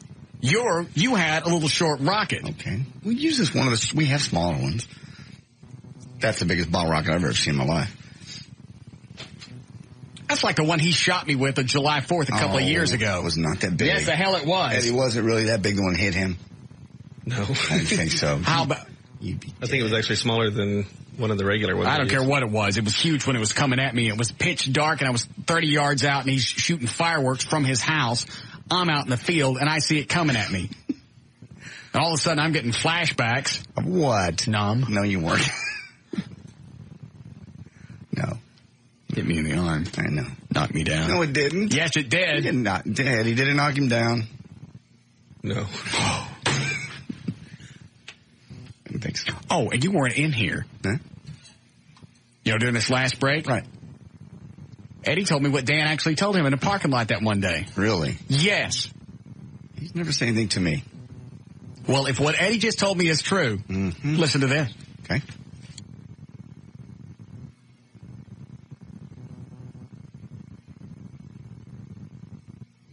Really? Yes.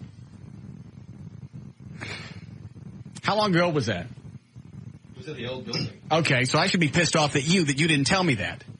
He told me not to. Oh, okay. Well, then fine. Well, my mistake. I apologize. Well, if you tell me not to say something, I'm not going to say it.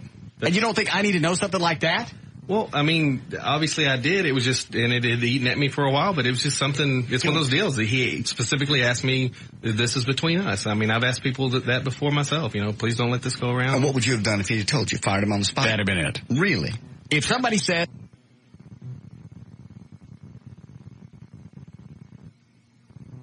you want to work with somebody after that?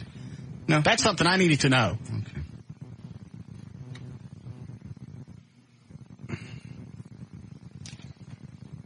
Well, it helps with this equation.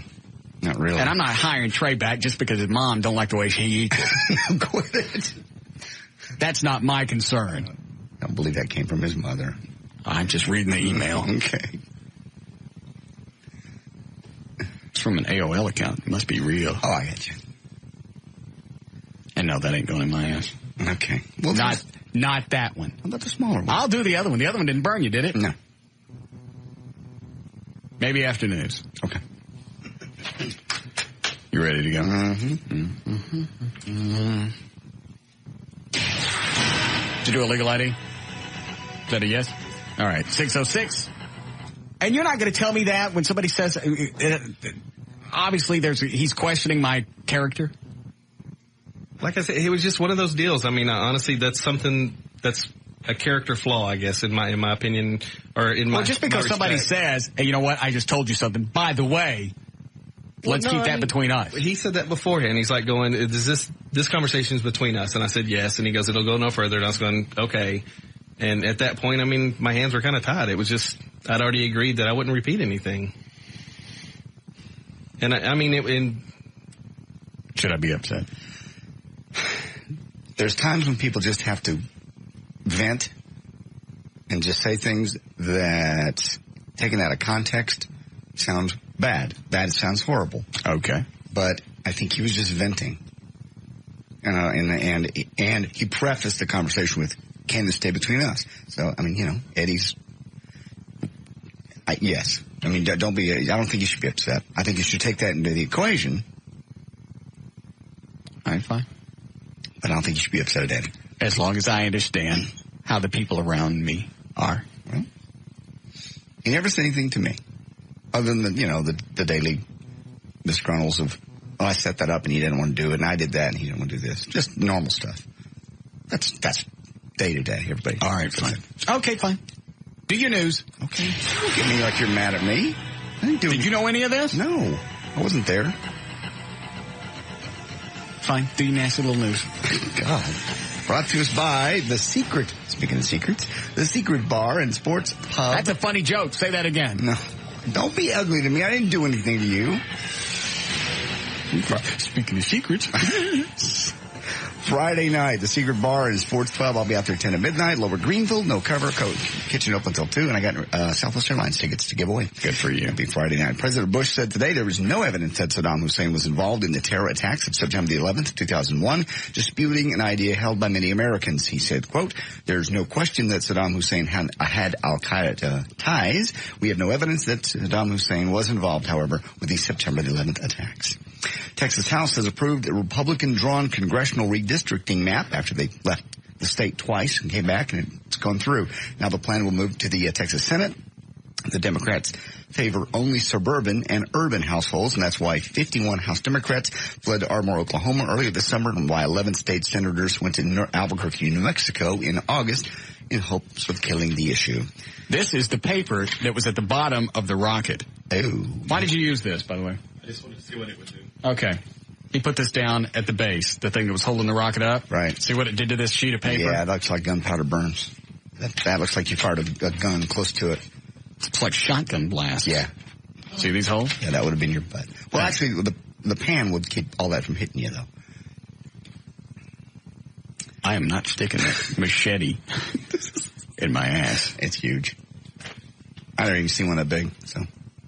Go ahead. Senate approved a resolution to repeal mediaship ownership rules. Critics say could lead to a wave of mergers and ultimately stifle diversity and local viewpoints in news and entertainment. The Senate voted 55-40 to undo changes to the FCC regulation governing ownership of newspaper, television, and radio stations. So goes on to say the FCC chairman Michael Powell said the resolution would bring no clarity to media regulation, only chaos. It's going to only get worse and worse and worse if people like Clear Channel own everything. Yeah, that's terrible. Are you still mad? Absolutely. Okay. Just the fact that somebody would say something like that and nobody thinks I need to know. Very disappointing in you, Eddie. A recent study. Not enough to have you kill me, though. A recent study shows that brown monkeys refuse to play along when they see another monkey get a better payoff for performing the same work. The monkeys were trained to trade a granite token for a piece of cucumber. And when the reward was the same for both monkeys, they took the cucumber 95% of the time. Different story when one monkey was given something better, namely a grape. And the other monkey pitched a fit, either throwing the token away or refusing to eat the cucumber at all. I don't understand the story. It's basically saying monkeys demand equal pay too. Even if you're a monkey, you still want equal pay. So they do the same task. One guy gets a cucumber. One guy gets a grape. And they have a fit. The cucumber getting a monkey throws a fit. This was a study at Emory University. So the results could mean man and monkeys have the same evolutionary sense of fairness. Who cares? You wanted a monkey story. Give them a stick horse and put them at Six Flags. You wanted a monkey story. I can make you happy now. I didn't do anything. Will it make you happy? Is there anything else I need to know about anybody else on the staff? No. Any other dissension in the ranks? Eddie? No. I shouldn't even have brought that one up. I needed to know that, especially now. Anybody else want their own show while I'm thinking about it? No. You want yours? We've talked about this. No. You're sure? I've had my own show. I'm asking. I'm offering. No. I'll help anybody. Eddie, you want your own show? Absolutely not. Of course not. I've had my own talk show. It sucked. What about you, O'Malley? You want your own show? He has his own show. That one don't count. No. Okay. All right, so I've run the room. Everybody okay? Everybody's fine. Anybody unhappy about anything? Not at all. Eddie? No. Now's the time. Say whatever you want. It'll be okay. Oh, Jesus. Okay, I banged one of your girlfriends. No, I'm kidding. Eddie! Billy! Daddy, down. He's kidding. Which girlfriend did you bang? I didn't. I was just, you said I meant about the show. Okay. Which one did you bang? I didn't. I swear. On your kids? All my kids. Both of them. Now's the time. Okay. Anybody want to make any references to me? You're certainly welcome to. No. Now's the time to let it go. Let's get it all out. Tomorrow we start the new ratings period. Let's start with a fresh, clean slate. Today will be the douche moment. Okay. Let's douche. I'm happy. Say whatever you want to say. I'm perfectly happy. Eddie? I only hate Dan and Trey. Jesus. O'Malley, you want to say anything? You're sure? I certainly don't mind helping you with your show. And if you want to get rid of that tub of Tassos, I can help you with that as well. Not right now, but maybe later. Okay. So I'm in the hall today. Tassos. Yes. Of the Dan and Tassos show. Correct. Asked him how his diet was going. Said he's plateaued. Well, yes. Happens when you eat like that.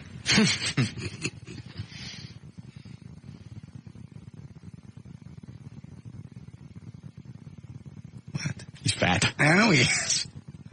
Go ahead. I know.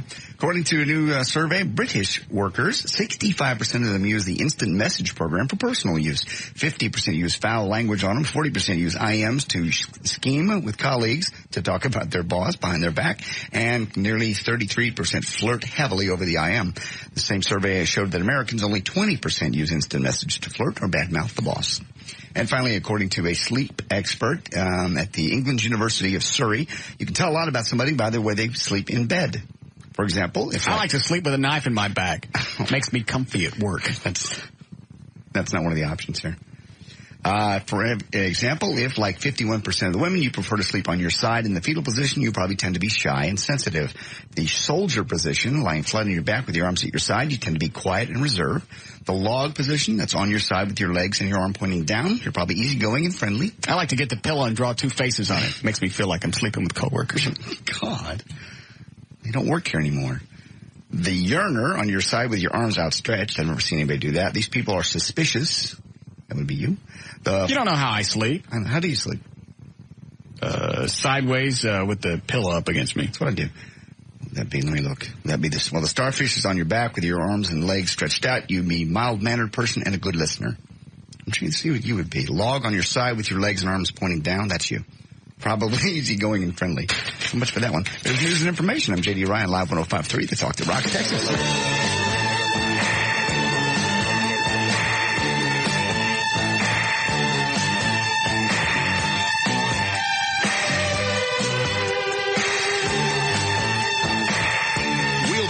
With the Russ Martin Show.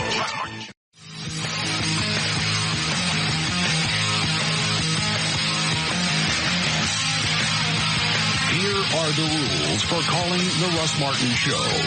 Do not call and ask for phone numbers or websites. Do not call with a joke you saw in a movie, on TV, on a bumper sticker, on the internet, or you heard in the 8th grade. Do not call and ask for advertisers' phone numbers. Call information and ask them. Do turn your radio down. Do get to the point. Practice in front of a mirror before calling. Do not waste time telling Russ your name. He's far too important and busy. He won't remember it anyway. If you understand these rules, call Russ now at 214-787-1053.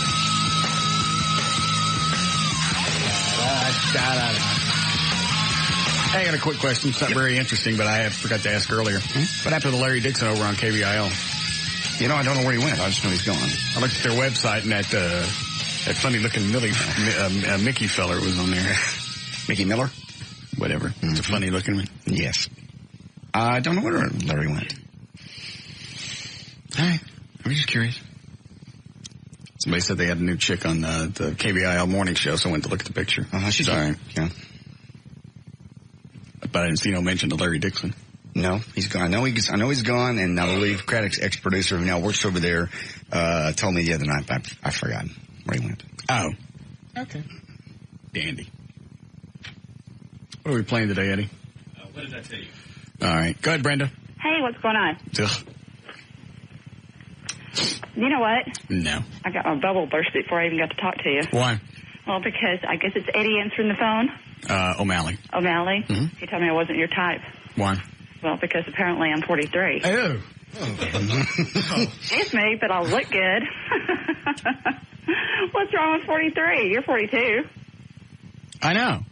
I mean, you're not going to find an 18-year-old or a 28-year-old that's going to be stable, have a good job, have a house and stuff like that. I don't know that for sure. Well, and as long as there's a chance. When I was 28, I had a good job. I had a house, had a car and everything. Nobody was paying for it except me. I guess there is true. That is true. If I wouldn't have dated a 42-year-old man at that time. What do you look like? See, I'm 5'9". Mm-hmm. And I weigh 155. And I got... Wow. Well, 5'9" is tall. 155. We should have her send a picture. I don't need a picture. If you're 5'9", you're 155 pounds. That's almost as much as I weigh, and I'm 6 foot. Yeah. What's wrong with people? I don't know. It's just they all think they can show you a thing or two. Look at this. 42-year-old body, 3 kids. Looks perfect. 43, 155 pounds. Why would I want to date a chick close to my own weight? And age. Yeah. That's another reason I'm going to pop myself when I hit 50. No. Because I'm going to have to start dating older chicks.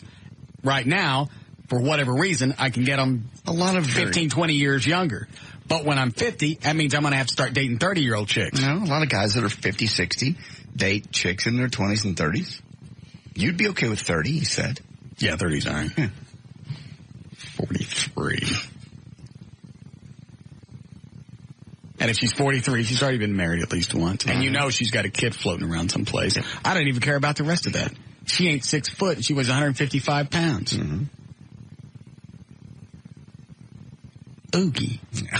I might be so bold. And did you see the face that I made when she goes, I'm 43? Yeah. Yeah.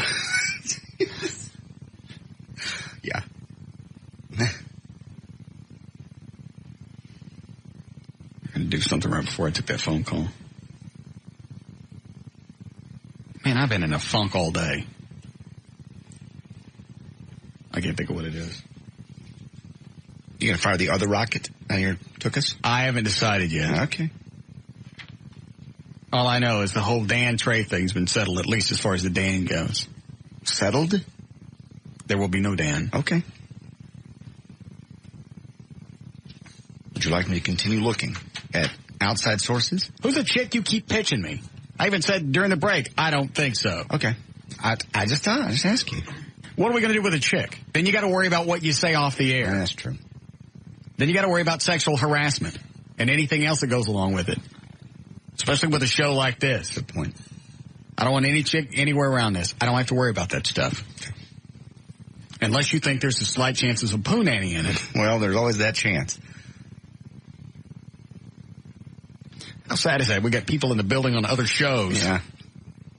Coming this way.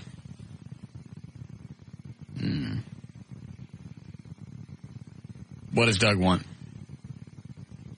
Game? All right. Is that Gail? Our Gail? What do you know, Gail? Larry Dixon starts on the Oasis tomorrow morning. What happened? They were tweaking the morning show, I guess. Did he get tweaked out? Oh, yeah, he got tweaked over. So Amy Brumley used to be on Kids' show. She was an intern for quite a while, and then I think a paid employee, and then she left to go to Philadelphia with Harmon and Evans when they went up there. She's a great kid. I mean, really, really neat girl. And Terry King is going to be doing mornings at KBIL. So that's that you were asking. And you know M.I. Blackwell? Yeah, colored feller? Yeah. Yeah. Great producer. What's he going to produce? Well, you need a producer. On your show. Oh, that would be cool to have a black producer. That way when I needed the N-word, he could say it for me. All right. Quit. Thanks, Gail. He's also got a body like a rock. Yeah, well, I don't care. Just as long as he can talk. Oh, he talks great. Oh, good. Great guy. Thank you. Anyway. How do you know him? Because I worked with him before. Oh. So. What does he do now? Doesn't he write for the paper? No, I don't think he's writing for the paper. What is the name of that club off of, he's a bouncer at a club or something in addition to something else. Oh, that'd be perfect. Great big muscular black guy on the show. That's right. Great guy. Great producer. Where was he most recently? Was he at the Ticket? Well, actually, he was working with us at the cafe. I don't know if I don't think he's been at the Ticket, not that I know of. Okay. He was with Kevin McCarthy for a long time. That's where it was. Cliff. Okay. So anyway, I was just telling you what I know in answer to your question. Well, that's very kind of you. Yeah, I'm nice. Yes, you are. Why don't you come up and I'll pop you in the clam with that wrought iron? I've been wanting to do that to somebody today, and I just don't know why. Thanks, sweetie. Somebody told him Mally Mickey Miller's now been gone, too. It's gone from KBI also. He was on the website. And I saw him this morning. Just telling you, somebody called. That doesn't mean it's real. No, I don't think he's gone. I think they like him. He's like a stand-up comedian? Yeah, he does. He used to do. All right. Who is this? Hello? Hey, Yes? this is Constance. Okay. And I'm the one that emailed JD. Oh. Where are you? I'm fixing to tan Where? in Burleson. Oh. I'd have to get a look at you before I could tell you anything about the job. Okay, that's fine. I'm just saying I work with 200 men, and so I've grown up around men. It doesn't bother me. Whatever you say, I just let it roll off. Okay. Is this the one that works? Are you the chick that works in this building? Yes. Okay, that's what I thought. How hot is she? Very. Really? You got a boyfriend? Yes. Bye. Sorry. Short interview process. What's the purpose of having a hot chick on the show if she's already got a boyfriend? You're right. That's useless. I'll check into M.I. Blackwell if you'd like. Who? M.I. Blackwell? And know who Gail just recommended? Oh, the colored fella. Yes. Yes. I'd like that. Okay. Then we get a big, fat, ugly chick. Mm-hmm. And then Craddock will think we're stealing his stuff. You'd have to marry a wife with moles. Oh, no. Big fat wife with moles. No. Yeah. No. Okay. Plus, how am I going to find a big, fat wife with moles? Yeah. He's certainly not going to let me borrow his genie in a bottle. Plus, I mean, look at his life. Right. He's obviously used all his wishes. Yeah. He obviously has. Man, if I had a wife that looked like that, I'd have to be pounding something on the side. Oh, yeah. Even that big-headed Kelly raspberry. You'd have to. You really want to go home to the same big fat ass every night? Can't imagine how he's done it. Probably hasn't. After the moles have been burned off? No. Because even after they've been burned off, you still know where they were. Yeah. Ooh. I can only imagine what their kid looks like. And that's sad, because it's not the kid's fault. No. Just bad genes. Very sad. Mm-hmm. What am I playing here? What did I tell you? Oh, okay. Break now? Yeah, I'm just trying to make up for when the vault crashed. Oh, the computer? Yeah. Nah. I'll do this and then we'll break. Okay. Because we only been out for, 10 minutes? About 12. Whatever. Stop trying to trick me. Now it's time to play everybody's favorite game. And here's your host, Russ Martin. How many people we do with this? 1 or 3? 3? Okay. Dan, line up 3 people if you would, please. John, what are they going to be playing for? They'll be playing for 12 months bronze level web hosting service from BirdBiz.com, the official web host of Live 105.3, the Russ Martin Show. A pair of tickets to the Chevy 500 Indy Racing League at Texas Motor Speedway on October the 12th, and a pair of tickets to see George Clinton and P-Funk at Deep Ellum live October the 2nd. All right. Get our first contestant on the phone. Hi, Doug. Hey, what's going on, Russ? What do you do for a living? Marketing support. I drive around in a truck. Oh, do you? Yeah. All right. Good. What about you, Bobby? What do you do? I work for a delivery company. Okay. Do you want to say which one? Nah, not really. Okay. And let me see.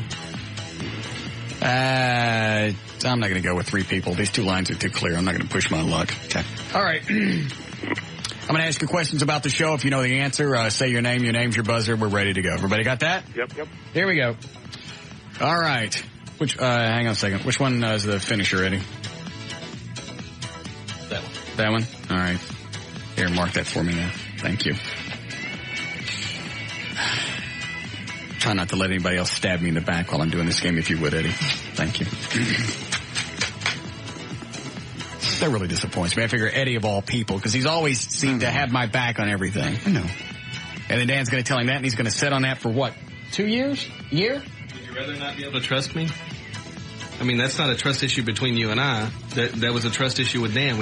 If I was a loudmouth, went around and told everybody everything that I knew, everything that everybody ever told me. Yes. If it affects me? But it honestly didn't. I didn't know if he was blowing off steam or what. It was just he said it. He's not blowing off steam. You say it, and then you go back and catch yourself later. That's blowing off steam if you do it that way. He prefaced it by, I'm going to tell you something, and then he tells you. I know. That was a controlled moment. That wasn't blowing off steam. I'm sorry. See the difference? Yeah, I do. I gave him my word that it was between he and I, and now I've actually even broken that, so. Okay, fine. He's done with this show anyway. You were done with the show? Oh, ready to quit. You're not going to quit. Hiding lunch. Please don't. Hey, tomorrow's the book. Shut up. Oh, I'm sorry. All right, who on the show is so into the Batman gig? Bobby. Go ahead, Bobby. Russ. That he actually has an arch nemesis, Goldberg, the talentless crap talking about, but please don't hit me, Jew man. Yes. Who on the show tried to shoot a rocket from his ass? Bobby. Go ahead, Doug. JD. Yes, but the gravitational pull of his head was too great and it went nowhere. JD is right. Who on the show has 2 Batmobiles? Bobby. Go ahead, Bobby. Russ. A Mach 5, a huge house, and a steamy little homo chasing him around. I'm glad you think that's funny. I do. He doesn't hurt you. He got a hold of my bare ass. Yes, he did. Spanked you. Who do we know that will Go ahead, Doug. Brumley. Nope. Nice guess, though.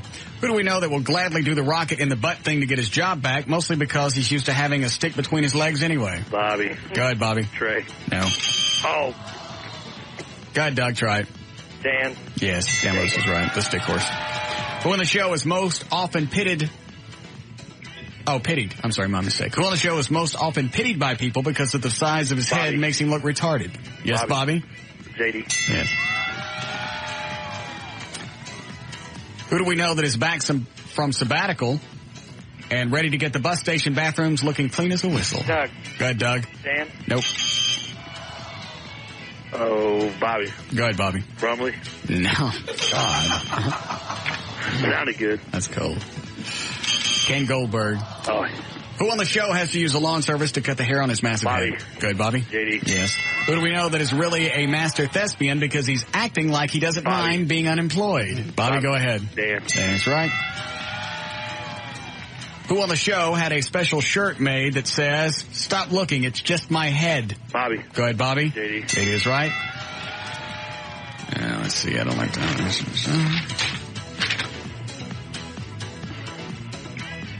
Who on the show likes role-playing during sex? Bobby. Bobby? JD. Especially when they do the cute blonde and the guy with the huge freaking head bit. Thanks. Who on the show has decided to start dating Valerie? Bobby. Go ahead, Bobby. Russ. Because he doesn't have enough dents in his front door. That was so accurate, that's not funny. Who on the show is constantly mistaken for part of the traveling Mount Rushmore show? Bobby. Go ahead, John. Doug. JD. It is right. Who do we know that puts on one hell of a one-man show? Bobby. Go ahead, Bobby. Dan. Just to entertain the rest of the people in the unemployment line. And finally, who do we know that really wants his job back? Bobby. Bobby. Trey. Nope. Oh. Doug. Dan. All right. Because his kids refuse to pay for their school lunch with aluminum cans. God. What's the score? Doug had 4, Bobby had 8. Tell him what he's got. Bobby's got 12 months bronze level web hosting service from birdbiz.com, the official web host of Live 105.3 and the Russ Martin Show. 3 months free with Joy Internet Service. A pair of tickets to the Chevy 500 Indy Racing League at Texas Motor Speedway October 12th, and a pair of tickets to see George Clinton and P-Funk at P-Funk Live October the 2nd.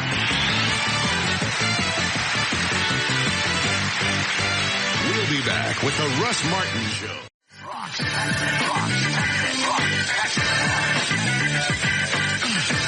All right.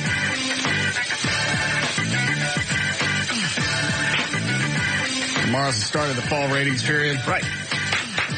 Good shows start tomorrow. None of this crap like today. That was a good show. They blew. It did not. It blew. It didn't. By your standards, it didn't blow. I'm sorry. I got other things I got to worry about. What does that mean? Nothing. So you're going to wait for the big rocket in your bottom tomorrow because it's... Yeah, that's what I'm going to do. KBIL back in the 80s used to take the fall of the start of the fall book, and they'd release a great big 20-minute presentation on the air with a prize catalog. And that's what we've dropped down to, is me shooting a rocket out of my a-hole. This kicks off the fall ratings period. Infinity's having a bad year. Lucky we're not part of the group. Yeah, no cars and cash for us. Start. Who's that on the request line? That's Dr. Mitchell, Abby's vet. What does she want? She was asking how Abby's tooth is doing. Tell her Abby died with my dad over the weekend. Russ Martin. God. What? That's not funny. It wasn't funny then. Yes, it was. It was mean. It was dandy. It was not dandy. It was funny to hear you having a big time on Sunday. You giggling with the joy in the background. Wonderful time. Sorry I couldn't call you back. My dad died. Oh, no! You had me very upset. Want me to come over there? Yeah. Well, if your father died, I would think you would want me to come over. Why? Just to be your friend, be there. You don't want anybody around you? No. If it ever really happens. Okay. I'll remember that. Hopefully I'll pop first. No, you won't. I ain't got to mess with it. Hi, Dr. Mitchell. Hey, how are you? I'm fine. Where are you off to? I'm about to go to the gym here in just a second. See, I told you she's hot. Mm-hmm. Works out. Whatever. Yeah. How's Abby doing? Since you won't return my phone calls. Well, I'm sorry. I've been busy. Yeah. Is that the stitch supposed to just fall out? It should, but we should probably check it and see if it has or not. Lady, if you want to take me out, just say, let's go out. Stop using my dog. Stop using... Lady, I see through this stuff all the time. Stop using my dog as a way to get to me. You want to take me out for drinks? Take me out for drinks. Don't keep using my dog as a little pawn. Mm-hmm. I'm not using your dog. I just don't like it when my clients won't return my phone calls.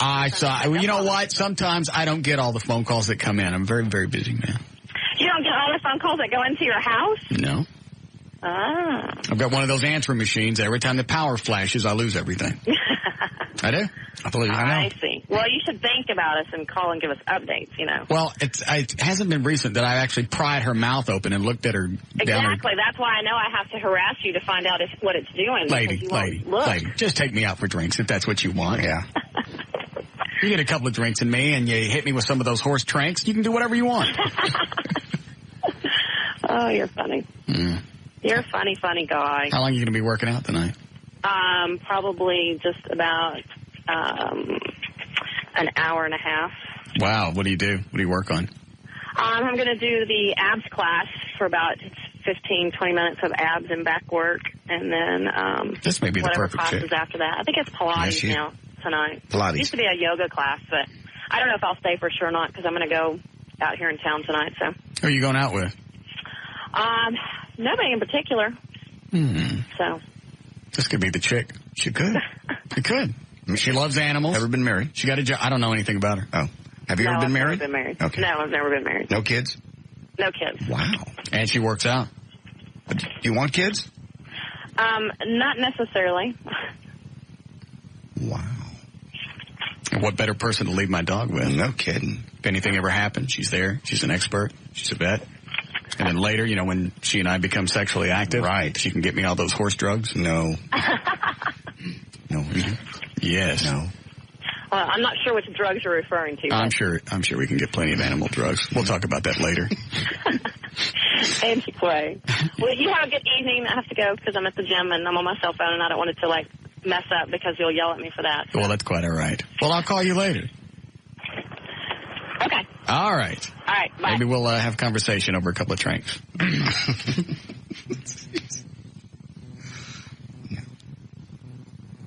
I've totally overlooked her. That's gold right there.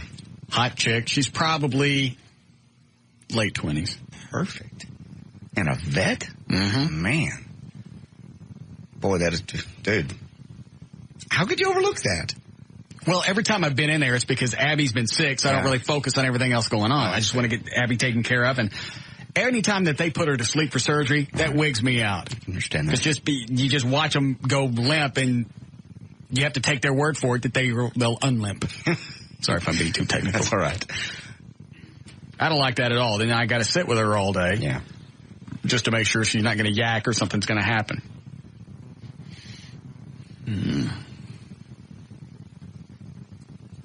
May have to look into that. I would say so. She even balked at the kids thing. Well, maybe not. That's a woman who's not made her mind up at 28. That's a good sign. Yeah. She could be swayed. Swayed what? Swayed not to have kids. Oh, yeah. I mean, if it was a bag of frozen cheese and a hammer, I'm talking her into anything. No frozen cheese. No hammer. Yes. No, just talk chicks into a lot with that. No. It's just if she hasn't gone, yes, absolutely, I want him, then she's open to not. And the other thing we have in common is we're both vets. Go ahead, Justin. Hey, buddy. Hey, earlier you were talking about how... Are you a vet? Korea? He was in the show? She was not in Korea. I was. Neither were you. Neither were you. Shut up. Hey, you know the Cowboys played New York? I heard about that. What is it, Justin?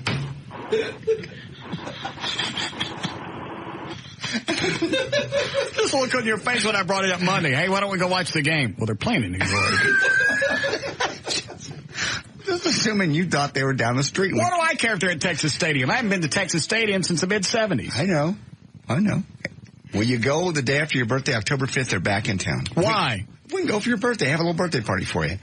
I mean, when you dance, it's going to be busy on your actual birthday. So let's have a party at the Cowboy game. I thought we were doing that October 2nd when we go to Kiss Aerosmith. Okay. All right. I just thought a Cowboy game would be fun. I haven't been in years, and I thought, we have a suite. Of course, we probably couldn't get it. Sales guys are always glomming it. Well, if you want to get the suite, I'll get the suite. Okay. They're going to tell me no? I don't. There are two people in Infinity they won't say no to. Okay. And I hope I'm one of them. Chapman's one, and I should be the other. Okay. Well, that would be cool. It's always full of salespeople, though. Gonna get me some vet. That's cool. Yummy. Things you could teach me. Ooh, you're driving a vet. You're dating a vet. I see this all coming together. This is good. That's pretty stupid. No, it's of not. all this week, that's the stupidest thing you've said. You said you're both vets. So? That's not as stupid as you're driving a vet, you're dating a vet. But both of those are real. All right, you just...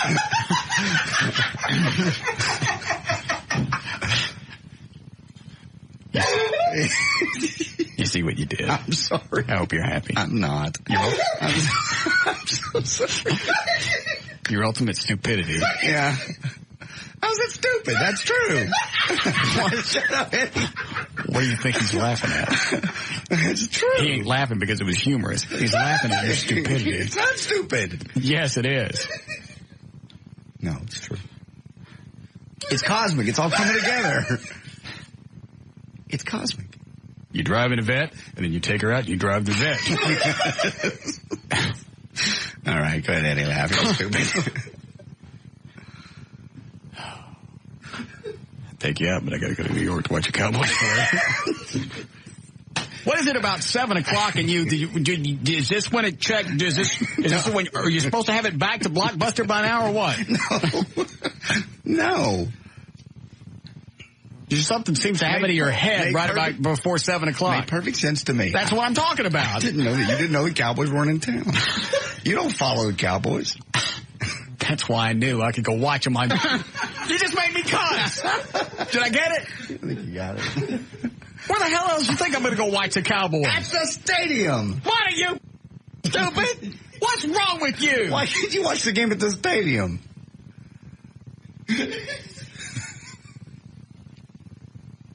Why can't you watch it at the stadium? Are you flying to Bolivia and snorting it right out of their hands? No, I'm not.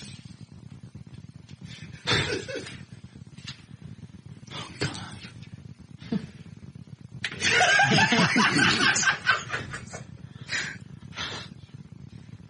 And what the hell would you have said if I had bought a CUDA?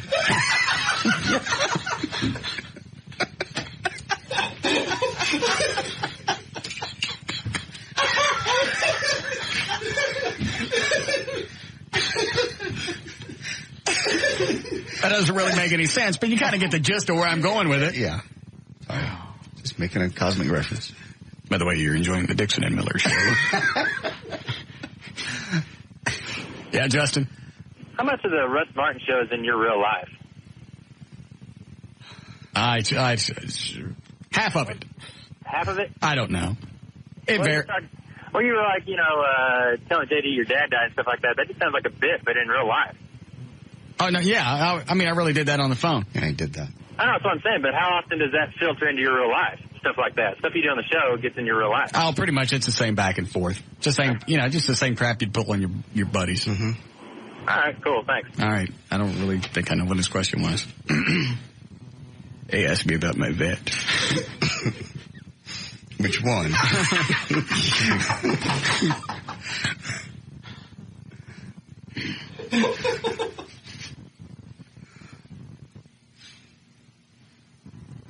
Say it again. No, I just kind of like to hear you say it again. I'm not gonna. No. You makes sense. You data good. Uh-huh. You just made a reference. You're both vets. That's funny. Why is that funny? I haven't decided yet. Okay.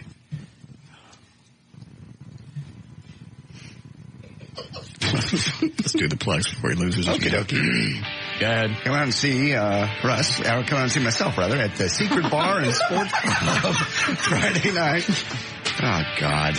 Secret Bar and Sports Pub, 10 to midnight. It's Lower Greenville, no cover. Kitchen open until 2, and I'm giving away Southwest Airlines ticket. That's Friday night, 10 to midnight. Hey, for more information about the Russ Martin Show, to email us individually. To also order the Police and Firefighter poster and DVD pre-order, you can go to russmartin.com. For answers to any other question you may have during the show, it's russmartin.info. Hey, look at that. You're driving a Nissan and you...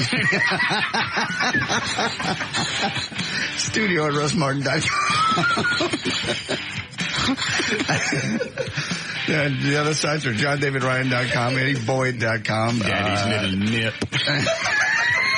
TedandTassos.com, GailLife.com, whatever. Everything else is at live1053.com. Merry Christmas, honey. Here's your hat with zippers on it.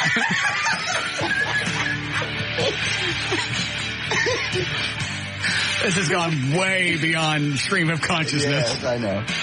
All right. This Wild Show. Yeah, the very structured Liz Wild Show is up next. See you guys tomorrow. See ya.